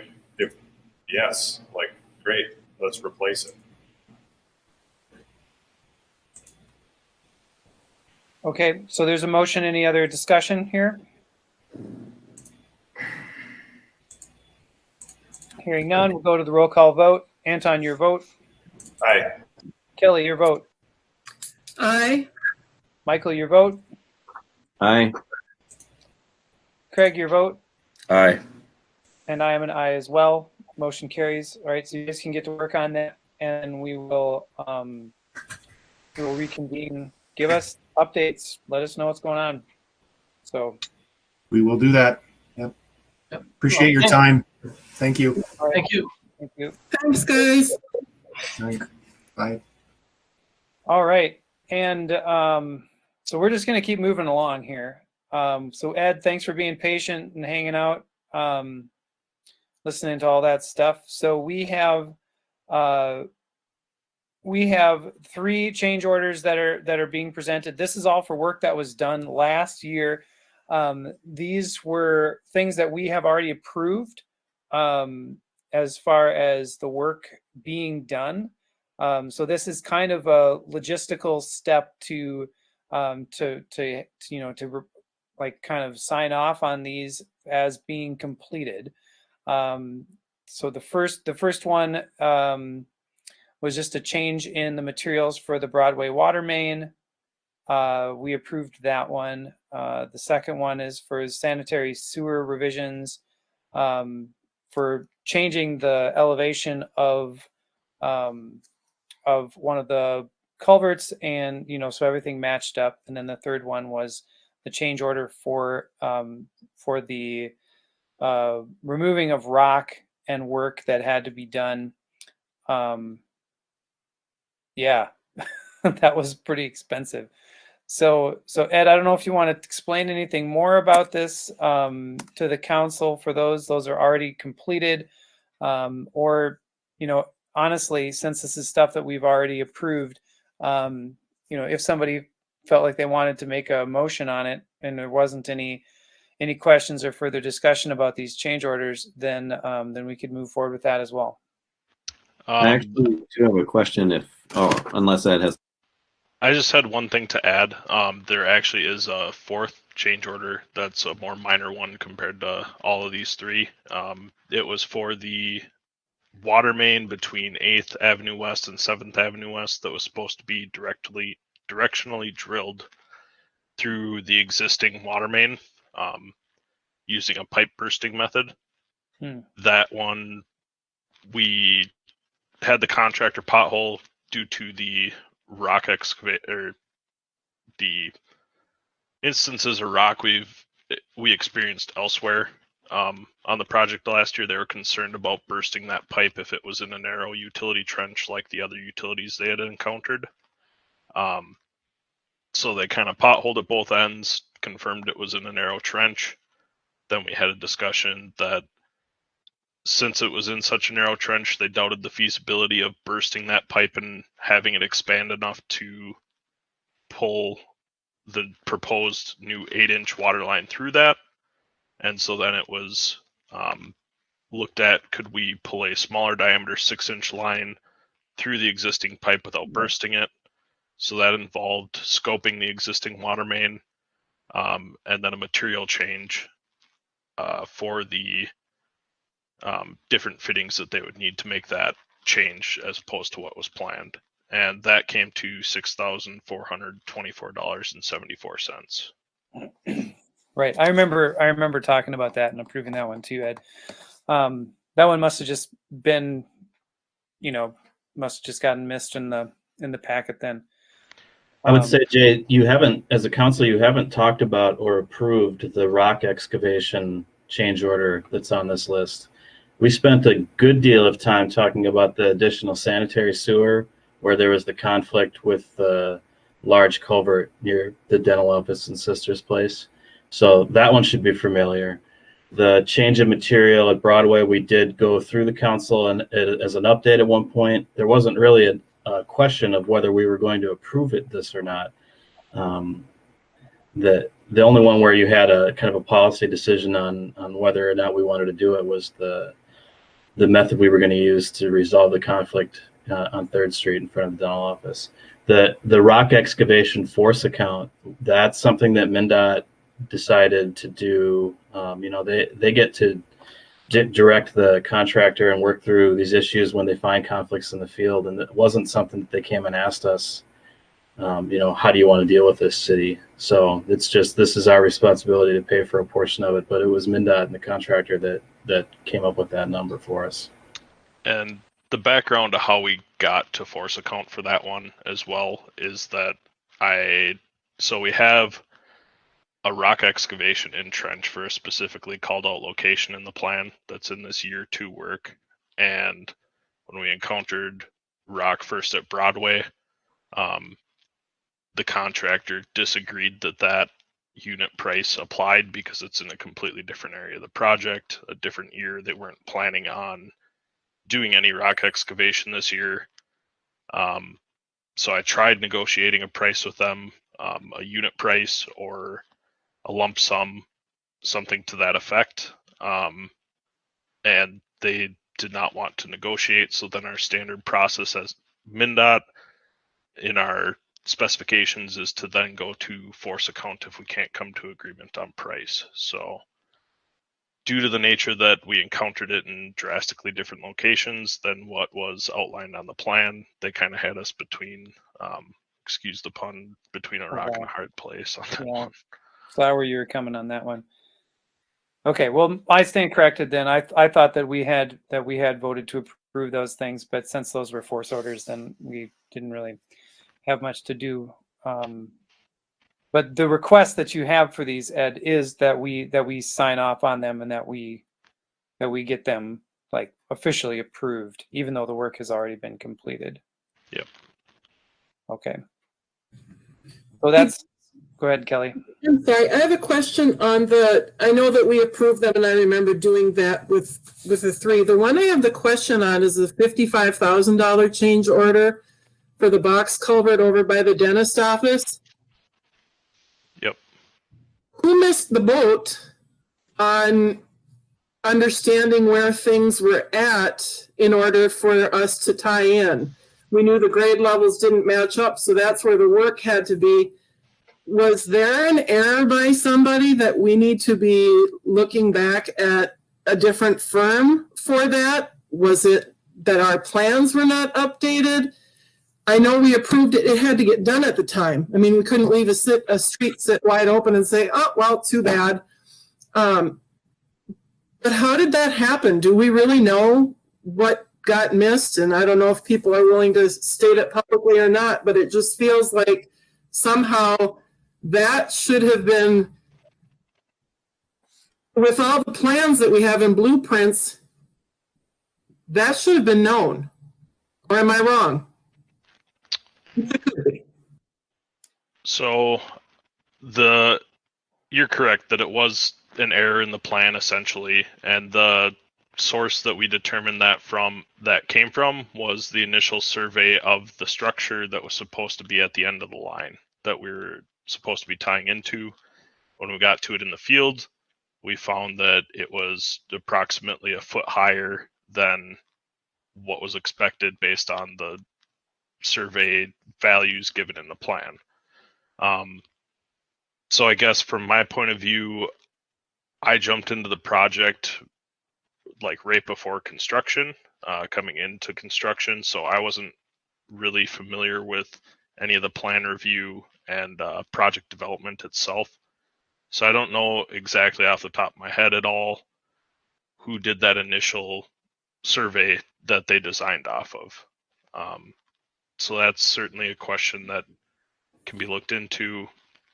The one, I guess, point that I would like to bring up is that if we would have had a proper survey, we would have been needing to replace this line regardless.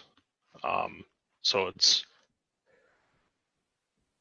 I don't think that a proper survey would have resulted in any less cost. I mean, maybe this is speculation, but maybe the contractor saw this themselves. I don't know how they would notice that there was an error in that survey prior, just looking at the plans before they bid it.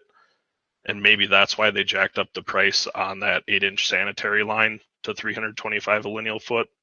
But regardless, even if they didn't see that and that's what they bid, if we would have had a proper survey, we likely would have been replacing that line anyways. And actually potentially at a higher cost, because we didn't pay $325 a foot for this piece of it. We negotiated a lower price. Yep.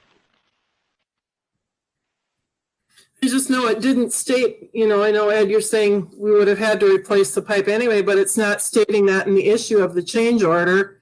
And if it's costing us $55,000, I didn't know if we had the option, and maybe Chris could tell us, if we could go back to a survey company, a contractor, whoever, and say, hey, you made an error and we're looking to recover our costs. So I wanted to make sure that we've done our due diligence on that. But yes, the work had to be done and completed. It's just, was it really ours to cover anyway? But that's my question. My memory about the surveying for that was that there were a couple of surveys and resurveys that were done. So that seems like that was maybe the squeaky wheel in that process, which I'm not a surveyor. I don't know how all that stuff works, but I don't know if there's much to chase down that rabbit hole with that. Sadly, it'd be great if we could. So Chris's thoughts. say that again. You kind of cut out. I'm wondering what Chris's thoughts would be as our legal advisor. I would need more information than this to analyze this. So I'd need more facts. And at whatever contractual arrangements we have, I'd need to review those. So I can't render any advice on this until I have more information. Thanks, Chris. I mean, I'll be sure to follow up with Chris on that question, Kelly, but I think we went through this process initially when we talked about this issue and decided not to try and pursue any of that stuff at the time. So my expectation is that that decision was based on information that we had then, and we don't have anything new now. So I guess I wouldn't expect there to be a good path forward other than pay for this new sewer pipe that we've got.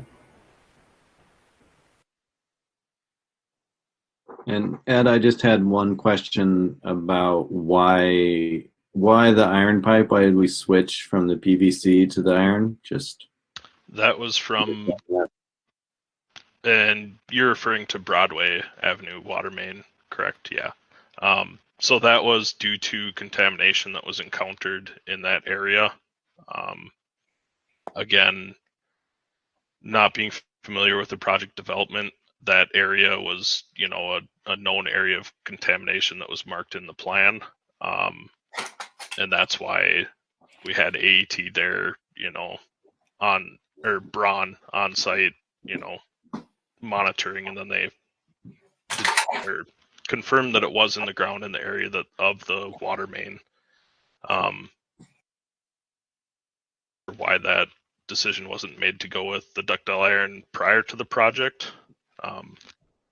But yeah, that's why it was made, as the contamination was confirmed to be there in the water main trench.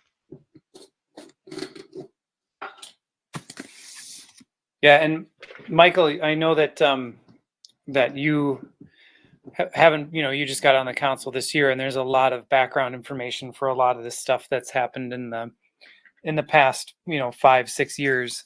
So if you have any other questions about this, then make sure to communicate those to Mike, and then we can get you answers as far as designs and, you know, all the different storylines that went into this, because there's a lot of information, like insane amounts of information that have gone into this. So so does that answer your question, Michael? Yeah. So so where we're at is we need a motion to approve these change orders and sign off on them. And now we're talking 4 of them. The other work and change orders, you know, if there are any for 2021, will come at a different time. So then we're just talking about these ones that we've got in the packet, and then that one for $6,000 for the smaller diameter pipe being put in from 8th to 7th. So does anybody have any other discussion or be willing to make a motion on that?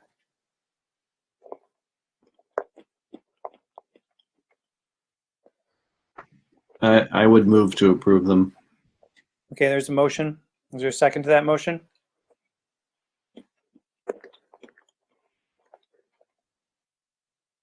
Well, go ahead. I'll second it. Okay, thank you, Kelly. Any other discussion? I know we've had a lot of conversations about the logistics of how these things came through, and a lot of that is a nature of the contract that we have with MnDOT, which I've already I've taken that contract up with other folks at the state level before, and within the last year have as well. So I feel like that's a different conversation, but just so that the council knows that the things that the council has criticized that contract for are things that I've brought up to higher levels in the state for consideration, that a lot of those things are just they don't work for small communities very well. So that's my comment. Any further discussion?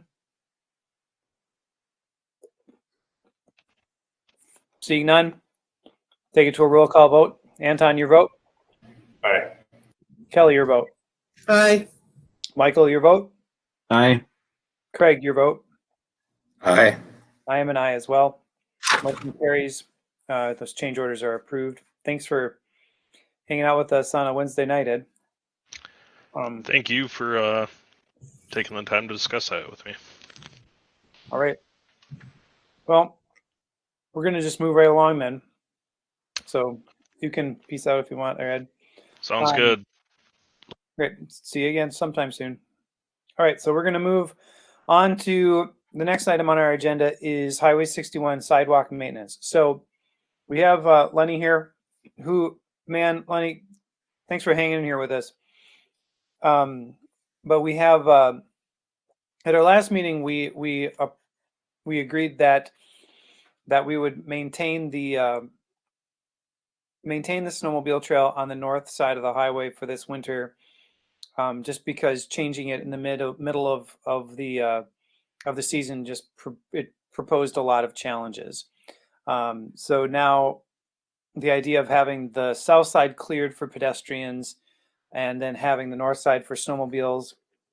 But then we also have had a suggestion from Rhonda Silence, from a person from the community about the potential of having both of those things on the north side. I don't really know if we need to have an incredibly in-depth conversation about this right now, but we asked Lenny to be here tonight so that he could give his feedback and discussion on the decisions that the council has made in the past couple of weeks about this and the conversations we've had. So I don't know if anybody in the council wants to ask a direct question of Lenny, or else we can just ask him to give his opinion. So ready, set, go. Does anybody have anything they want to ask? Or statements that they want to make, I suppose. I kind of think we should just hear Lenny's thoughts a little bit and then maybe ask questions, but that's... I mean, that works for me. I just want to make sure that everyone had the opportunity to ask questions if they had something that was ready to jump off their tongue. I'd ask a question. When was the decision and how was the decision made to start plowing the north side of the road? Like, where did that come from? Well, originally Mike asked me to plow the north side. So that's how we started out. But then the snowmobile club realized that they couldn't run a groomer down the south side because it's too narrow. So that's kind of where we're at the moment. And a more thorough answer to your question, Anton, probably goes back to what do they call themselves? The Highway 61 Steering Committee. The steering committee meetings, and the pedestrian plan meetings. I think those two kind of work together to try and create the best all-season plan for how people are going to be able to get around pedestrian-wise, and the design of the infrastructure to make sure that happened. And in that conversation, that's where the idea to have all the pedestrian infrastructure on the north side. Now, obviously, that was not well communicated to the council or to the community, but that there were some. I remember those conversations. I was a part of some of those conversations. As far as a decision being made on that, that was made. It was made due to what was seen as the best for the pedestrian infrastructure that could be that we could have. So. So are we looking tonight to make a decision again, even though we made a decision? Are we looking for more feedback from the community, from Lenny as to how he thinks it should be, what we think? You know, I kind of agree with Rhonda that this conversation keeps coming around. Yep. And I'm going to go back to what I said several weeks ago when I read a statement to all of you as to who I'm going to be as a counselor. And I talked about being all-inclusive. And my all-inclusive didn't mean that I'm going to treat people who are tall, short, thin, fat, black, brown, pink. I wasn't talking inclusive that way, but we all come here enjoying different activities. People who have lived here for 54 years enjoy certain activities that might be the same as somebody who's lived here 2 weeks, or might be very different from somebody living here 2 weeks. But I think we all need to find a way to coexist and recognize that all kinds of people come here and live here for all kinds of different reasons. With the snowmobile trail being on the north side, which is where it has been for 15 years, I'm not sure what Rhonda was talking about going down an alley, because I can remember at one point in time above my house and along what is now, or what is 3rd Street, so running by Higher Ed, the laundromat, Betsy Bowen's studio, they used to not plow a section of the north side of 3rd Street, so the snowmobiles could come down off the trail by the highway department, come down past, and I know it was Howard Sievertson that didn't like the noise. I remember him talking about it at Park Board, but they'd come down past the dentist's office, turn on 3rd Street, and they'd follow it all the way across so they could connect up with Harbor Light, Tom Tabota, Super 8, those kind of places. It got changed because it was going through residential sections and people didn't like hearing snowmobiles at 1 in the morning. So the snowmobile trail being on the north side allows for grooming. It was a multiple use trail kind of when it was designed and put in. I know we have a pedestrian plan.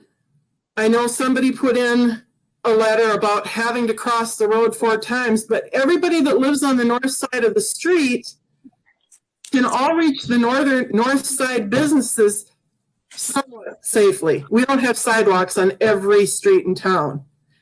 They then have to choose their point crossover to go south and reach businesses downtown and come back. They're sharing the north side trail if they choose to try to walk on it, basically for 4 months out of the year. I'm thinking December, January, February, March, give or take a couple weeks. This year, there hasn't been a lot of snowmobile traffic because we don't have the snow. And I think that's what I mean by all-inclusive is, how can we work this out together? There's an option for both groups that if we leave one side designated for the snowmobile trail where they're safe, the groomer can do it, they can easily come in, down off the trail by the now Gunflint, they have to cross it. They can make it to gas stations, to motels, to park, to get to restaurants. And our walkers still can use a path on the south side. Are we not encompassing and including all groups? We now have crosswalk sections that people are supposed to follow, knowing that you're supposed to stop for people in crosswalks, stoplight or not. We have a stoplight. We have bump outs. I think that we've done our due diligence to try and accommodate people. Now, that doesn't mean it's going to be the best way for everybody, but don't we have to give and take a little bit for any kind of groups? And we should be willing to work with everybody for a small amount of time. One of the concerns I had was back on January 27th, we made a decision as a council to leave the north side available for snowmobiles. I drove around twice every week, all the way up to Harriet Quarles, all the way out to the Gunflint Trail, and the south side was never cleared. It's an icy, snowy, covered space. I don't know why. Maybe Lenny can help me out with that. But rained for over 2 weeks until we had our last snow last week. And once MnDOT was all done plowing, then the city went and cleaned it up, which I have no problem with.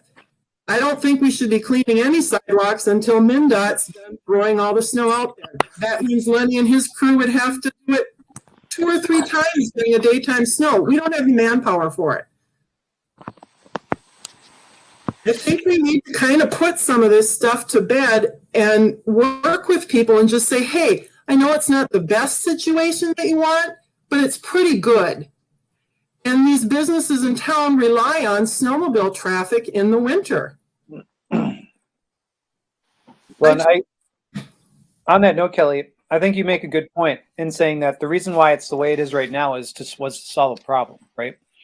And it did a pretty good job of solving that problem, although it obviously didn't solve the problem 100% because this has been a conversation that's happened again and again and again for the past God knows how many years.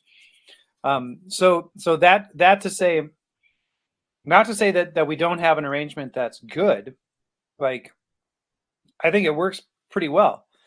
The question is there something that we can do that's not super hard that makes it better? And so, and that's the exercise I'd like to go through is looking at what we have. Okay, so they can't put their machine on the south side of the highway. I'm not going to argue about that. Like that's pretty concrete. So then, is there something that we can do to make all of the user groups enjoy a safer, better quality commute, you know, or like use of the space on the north side, or you know, how can we arrange that so that works? But I think that's what we've done, and we're not going to solve the problem because if I say I want to walk on the north side, then you're telling me that no, you know, we're going to have to share, let's work together on this. You're not solving my problem because I'm not getting what I want. So I don't think we're going to solve that problem 100%. But again, that's where I go back to the statement. Is it pretty good? Are we trying to help everybody as much as we can? Are we looking out for traffic safety, pedestrian safety, snowmobilers, and trying to help our businesses in town? Because over the course of 40 years, we have made this a tourist destination. And that's what our primary businesses really, truly are. I think we have. And I think the council needs to come up and encourage people, keep talking to us, that's what we need, but sometimes you got to give and take a little bit. It's not always going to be what I want. And I feel that's kind of where we're getting pushed and pulled right now, is it's about what he wants, she wants, and who does it fit best for. We've come up with a couple options here. We're asking people for 4 months of the year to maybe give a little. Well, that's, I mean, to be 100% fair with what you're saying, and then I really want to hear what Lenny has to say too. To be 100% fair about what you're saying, Kelly, like what you just said was we're asking pedestrians to give for 4 months of the year. Because the snowmobilers are still getting, for their entire usable time, they're still getting exactly what they've always had. So I don't say that to be, you know, to be like, I don't want to raise any stink on that. I just want to make sure that that's also out there in the space, that, you know, pedestrians do have use of that space anytime there's not snow, anytime there's not snowmobile traffic. But the reason why they have use of that space is because that space was designed as a pedestrian alleyway. So that's, you know, that's a huge part of the conversation of having the pedestrian space on the north side of the highway, is that the Gitchigami State Trail it's a multi-use trail, yes, but it's also a pedestrian route that we've identified. So, yeah, but we just created pedestrian route on both sides of the highway now, correct? Right, and that's why we're having this conversation. And I lost a driveway because of a pedestrian route. That is now not going to get plowed if we decide to put the snowmobile trail on the north side. So what's the sense of putting a sidewalk in front of my store that's never going to get plowed in the wintertime? So we're arguing about not enough places for pedestrians to walk, but essentially we're going to be creating after this next phase of highway construction, a pedestrian walkway that goes all the way through town on both sides of the highway. Mm-hmm. So I don't think it's wrong to ask that part of that stay a snowmobile route, and it's not going to be snow covered all the way through town. It's only going to be snow covered as far as how far do they go? Johnson's Big Dollar or before Johnson's Big Dollar? I'm not sure. Well, and I mean, correct me if I'm wrong, but isn't that what the council decided at the last meeting? Like, I mean, I thought we already decided that. That's why I'm wondering why we're discussing this again, because I thought we nailed this at the last meeting. Well, I mean, You We're asked doing this over again. at your What's last that? meeting. At your last meeting, you asked for this to be back on the agenda. Oh, okay. I And thought we voted on it. and I think you did. I'm not sure there is a decision in front of you. No, I thought we voted on it too. So We did, Craig, but last time others that we had some input, I think, from Lenny as to his thoughts, asking about that. But we made a decision, and again, I know. Yes, the snowmobilers get to keep the trail, I guess, Jay, but it's been there 15 years, and I've lived here 54 years. I've always been able to get to where I want to get to safely. It takes a little bit of being conscientious of my surroundings sometimes, but I'm willing to work with people. I'm the type of person that's going to say, hey, I'm going to give and take a little bit. I drive in my car and I get frustrated as all get out in the summer. But, eventually November comes when you can lay in the middle of the highway and not get hit, basically. We all know that happens. So, I don't know. I just would like to see us encourage people that we're doing our best. We've made a decision. We're trying to make as many people as possible happy, not everybody, and then keep moving on to the things that we need to accomplish. Well, let's hear from like Lenny. Do you have any thoughts on this? I mean, because you're the guy who's actually out there clearing sidewalks and bump outs and doing all that sort of stuff. You and your crew. So why don't you give us your thoughts and your opinions on this? Because otherwise, we may just hang out with us until 8:30 p.m. for no reason. Well, I think as far as pedestrians are concerned, most of them are going as far as the post office. There are some going further. Is there a possibility we could cross the snowmobiles at the post office at 2nd Avenue East there, and then put them on the south side to make a little more space for where most pedestrians, I believe, are going? And we did discuss having the snowmobile trail and plowing enough for a walkway along the north side. But after thinking about that more, I think that's kind of a safety issue, because we may wind up with snowmobiles elevated higher than people walking. People be walking in a slot and they're kind of captive there then, So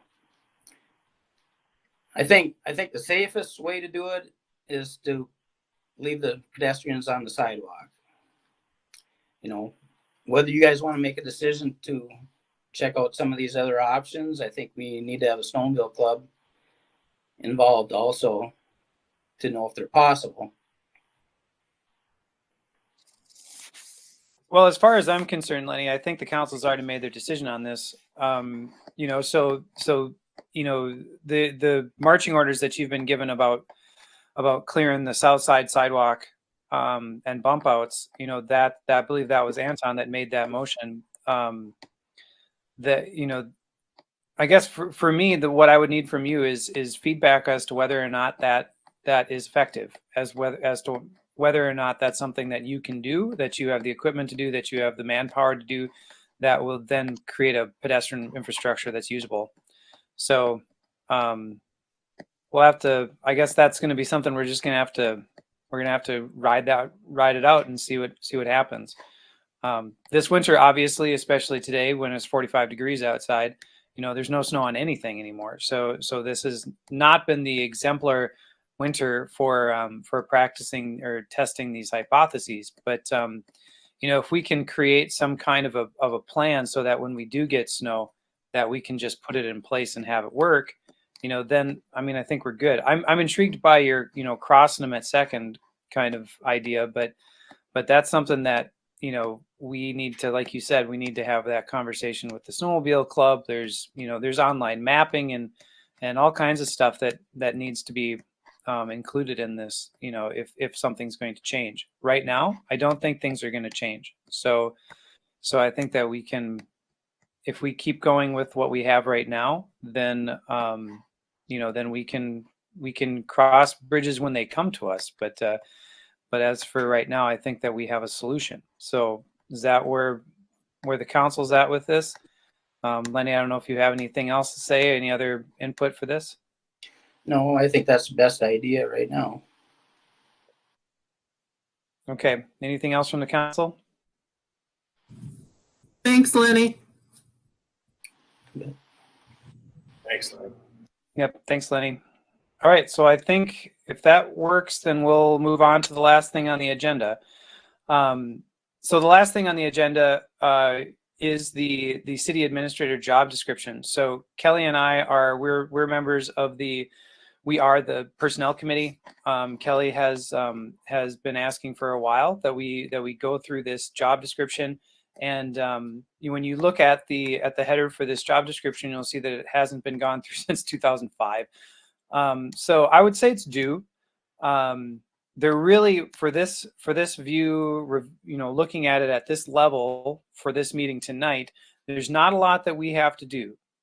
There's just a couple of things that we need to think about as a council. But before we do that, Kelly's been doing some digging and some thinking about this position. So she's gonna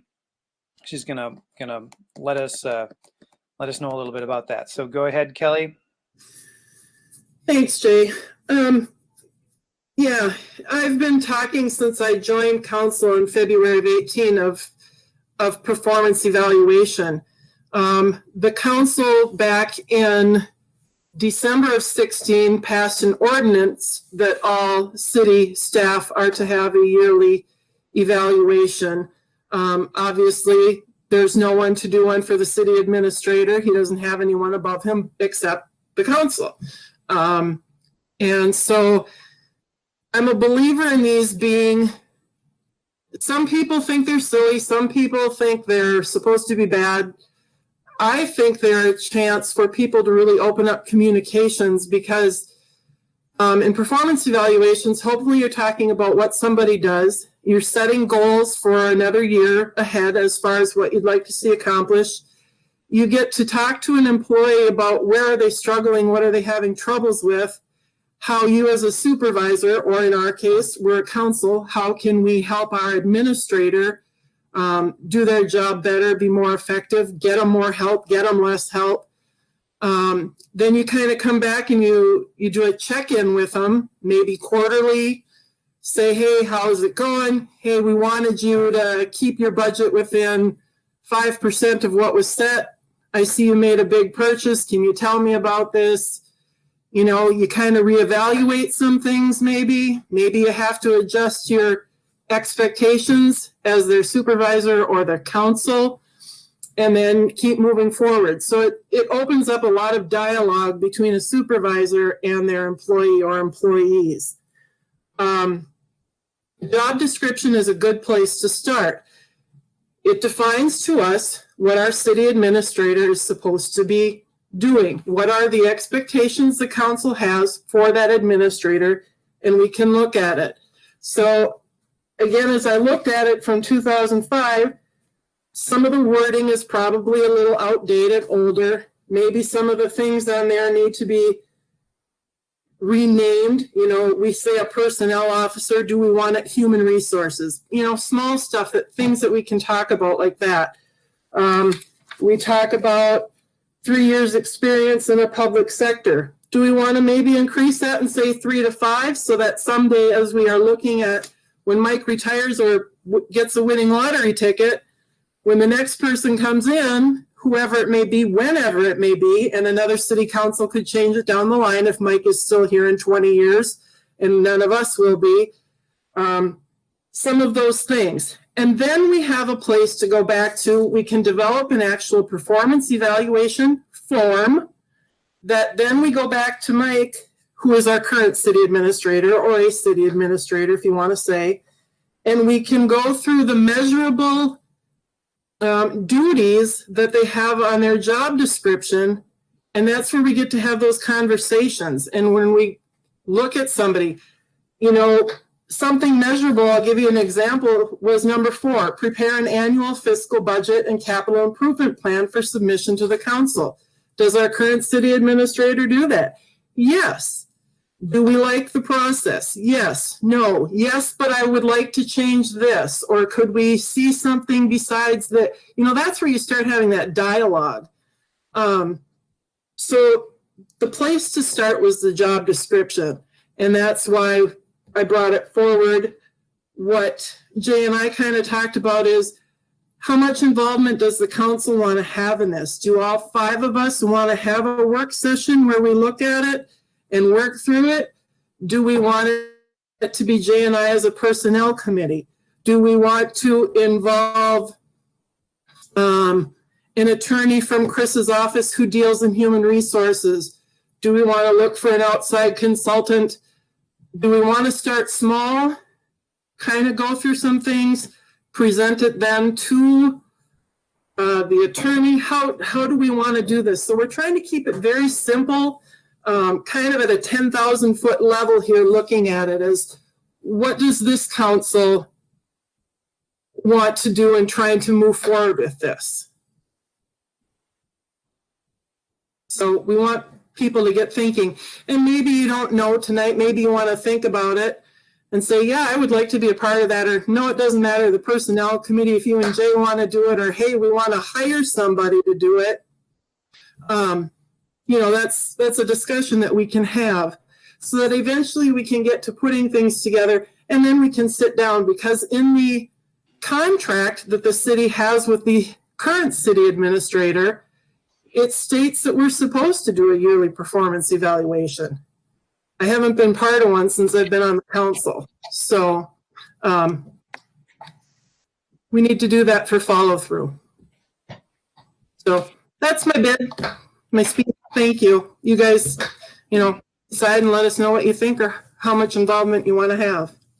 Yeah. So the summary of that basically is 2 questions. Like, number 1, is this a personnel committee thing? Is this something that the entire council wants to take on? And the second thing, like Kelly said, is what's the appetite that the council has for bringing additional resources into this? So one of the things to keep in mind is that when we redid other job descriptions, those were not free. You know, we did use a lot of resources on redoing those job descriptions. It's just that the resources we used were in-house resources. We used Mike's time, we used Kim's time, we used a lot of administrative energies to make sure that those things were done right.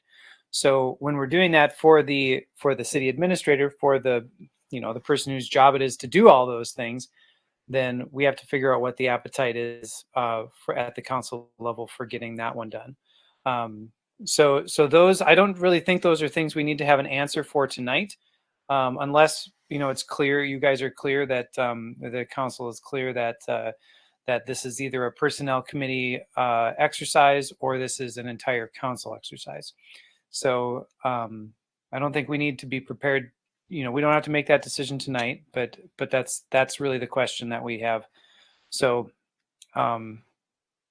if we open this up for discussion and nobody has anything they want to discuss tonight, then we'll just assume that we'll revisit this at a future meeting. Otherwise, you know, we can have a brief conversation on this. I don't want to beat this horse too much, because I don't think that there's really that much that we can do right now. So what are we thinking? I think it would be, I think it'd be worthwhile to have all of us look at that. I mean, I can't speak for anybody else, but You know, I mean, I also think I don't know when the last time Mike's looked at that to see, like, is that, you know, I mean, I think that's an important aspect of it too, right? I mean, we can all look at it, but like to have him look at a document that's 16 years old to see like, is not giving himself a review, but like, is everything accounted for on there, right? And what if it's 10 more items, right, that's happening?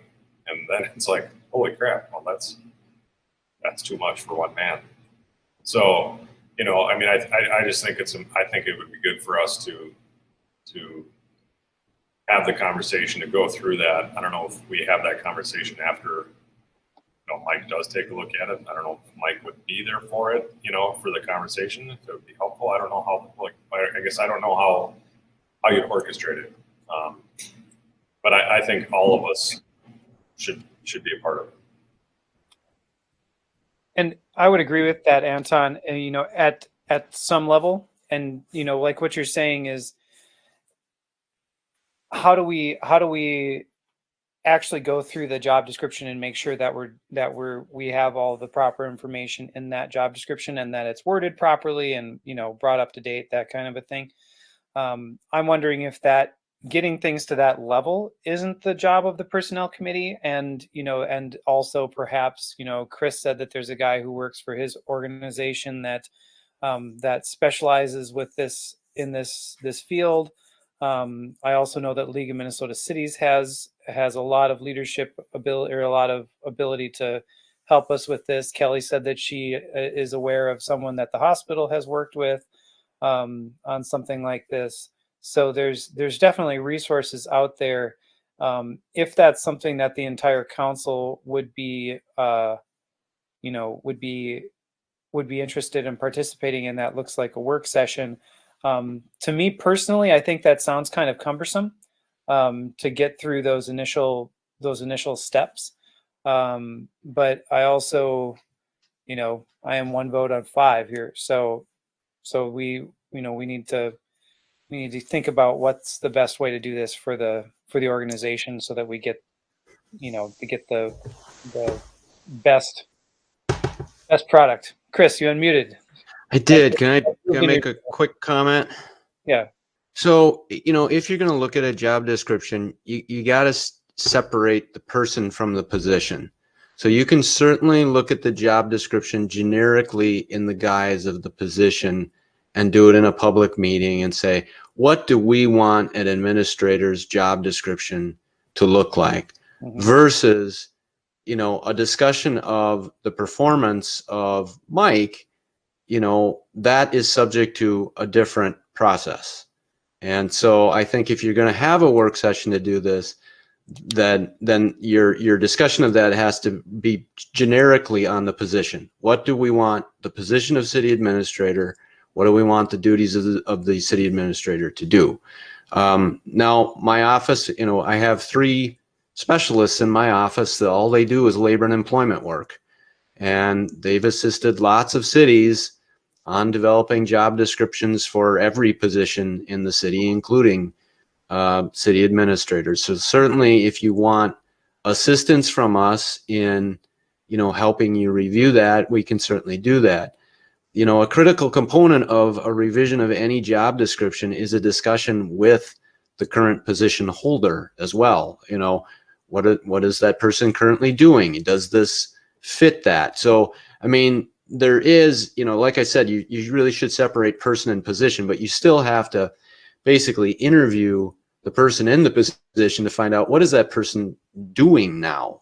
And, you know, does what's in there fit with what is going on there? And so, you know, in reviews that my office has done, and again, I have other people in my office that do this, but my understanding of those reviews is that they usually involve, you know, usually it's not a full council. Usually it's done at a personnel committee level.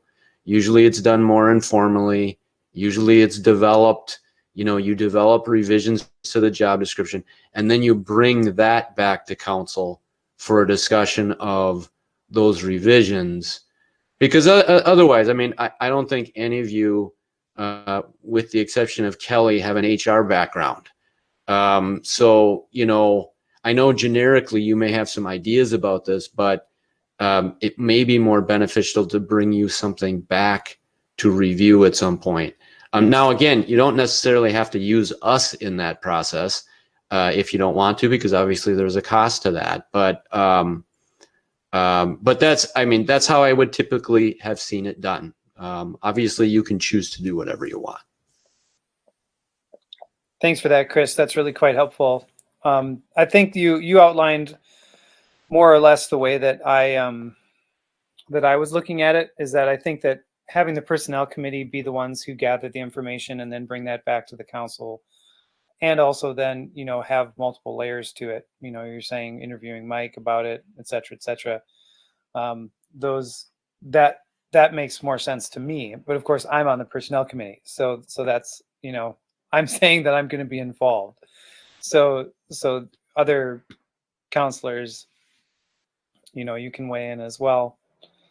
But I like what Chris just said, is what I'm saying. I like what Chris said too. Yeah, I mean, and I think I mean that makes complete sense. I mean, I think that anybody, it's not like you know, anybody staring at what the job description is can see that there are certain things that we know Mike does because of what Mike brings to us, right? That, you know, and I know that there has to be that separation, right, of the person from the task, but it's like, again, like it'd be really helpful, I think. Well, you guys will get it figured out. I think it would be great to get Chris's help on that. And yeah, maybe we have to make a motion on that. Or you guys maybe Chris could give you a proposal to look at as a council, so that you can make a decision as a council about that. See, that's not in there, Mike. Just giving us really good ideas out of the blue. It is, though. Oh, it is so implied. And we can do that. I mean, my you know, I would have my partner do that because he's the one that does the work. But his name is Brandon Fitzsimmons, and I certainly can talk to him about putting a proposal together and sending it your way for consideration. Yeah, and when we do these, you know, I like how Chris talks about you have to keep the person's name and the face kind of out of it. That's why I was trying to say city administrator job, because we don't write the description for Mike, right? Because there's nobody that's more Mike than Mike. And the next administrator is not going to be Mike. But that person is going to need to have certain credentials, certain abilities that the administrator before them had, or the administrator before that had. You know, obviously they're looking for financial background. You're looking for people who can lead. You're looking for people who work with public relations.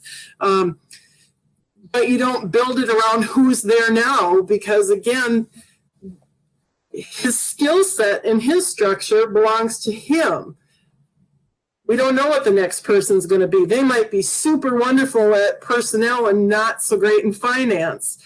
And then that council has to weigh, hey, who do we think we can work with better? So it's better to build your description around a position, not a person, because that person's going to continue to change as time goes along.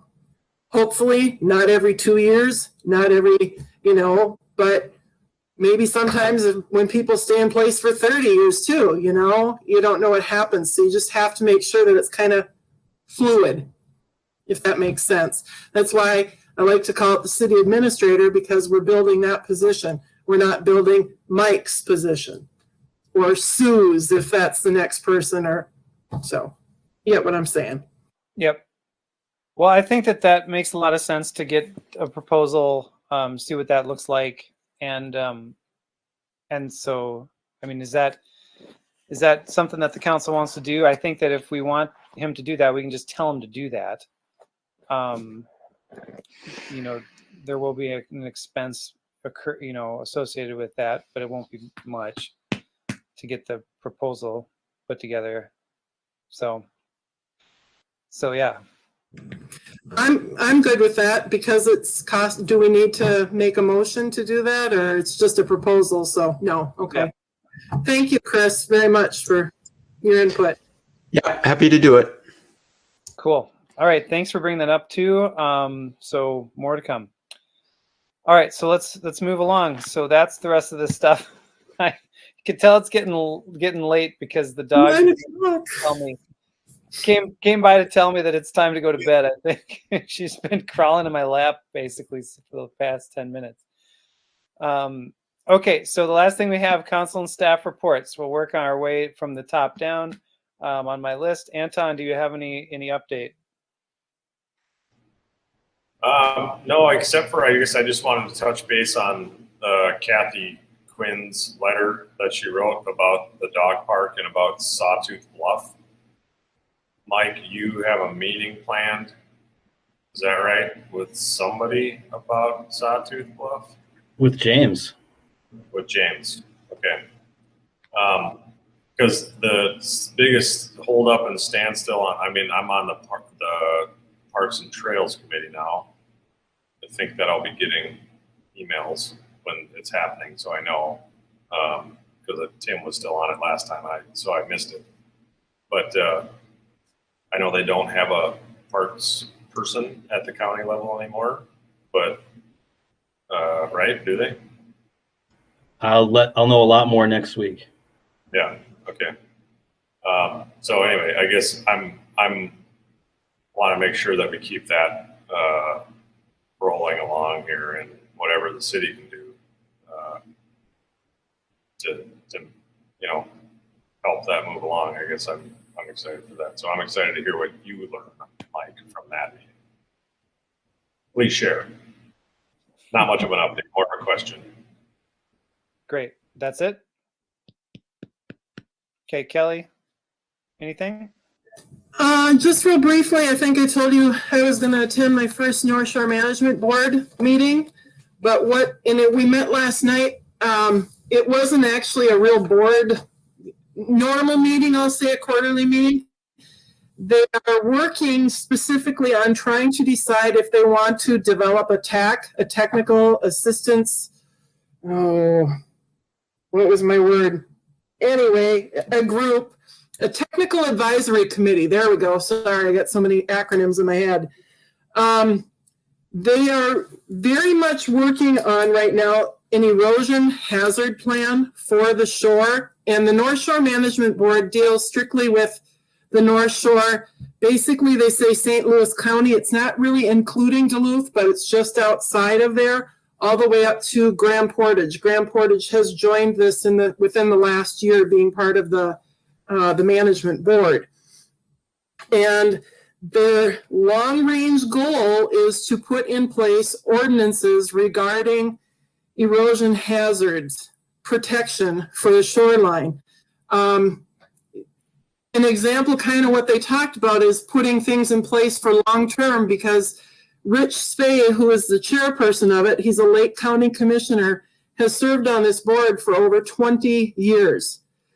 Tim Nelson, who works here in our county courthouse, has been on this, working with them for over 20 years. And they talked about how back in the 80s, the lake levels of Lake Superior were so very, very low. And people back then said, oh, things will never come back, right? And so when the lake levels are low, where do you build a house if you want to? You have so much setback. But now what happens when you get to 2019 and 2020, and Lake Superior levels were basically at record height? And how do we go about setting ordinances and doing some zoning things for people when you have these big fluctuations? And how does clay areas hold up versus the bedrock areas? And so they're trying to come up with possibly a technical advisory committee to kind of help guide this process. They were talking about some specialists like in geology, maybe the Army Corps of Engineers. So people are tasked with reaching out, and they'll meet again probably. We might talk about this in early April, it sounds like, what might hit the calendars. But it's kind of the first step. So believe it or not, I was very, very quiet in the meeting because I was trying to take it all in over 2 hours. So that's kind of where it was at. They know that I haven't been able to attend because of the Wednesday night meeting times that they pick when it's once a quarter. They said they'd see what they could do with it, but there's upwards of, I think, like 14 people that are on that board. So trying to get county commissioners and land, soil, and water people and city councilors and band members all hitting the same night is a difficult task. So I'll keep you informed as I can keep moving, if I can keep moving and participating with them. Thanks. Sounds good. Thanks, Kelly. Michael, your update? I don't have anything. All right. Craig, do you have anything? Nope, I don't have anything at this time. Okay. And the only thing that I have is the meeting of the elected, what the heck do we even call ourselves now? We call ourselves Community Leadership Committee, which is previously known as the Joint Powers meeting. And that meeting, we basically, sorry, getting pause all over the place. Yes, we basically talked about the same things that we had talked about at previous meetings. So they're you know, the HRA, the native land acknowledgement conversation. Michael, you were there too for that meeting, I believe. Can't remember exactly. I think that there was a third thing, but I can't remember what it was. I also had to leave early, so I might have missed that last conversation. But other than that, the COVID vaccination stuff is still just going great. Please get your shots, get on the schedules. There's a lot more opportunities. Also, this is just a plug. The Girl Scouts are selling cookies. Come on. Like, I ate a box of cookies during this meeting. Like, you can certainly buy some cookies from a Girl Scout. So that's all I have. Mike, Patrick, Kim, you guys have anything? All right. Thank you for hanging in there with us. We have no more business. We are adjourned. Have a good night, everybody. All right.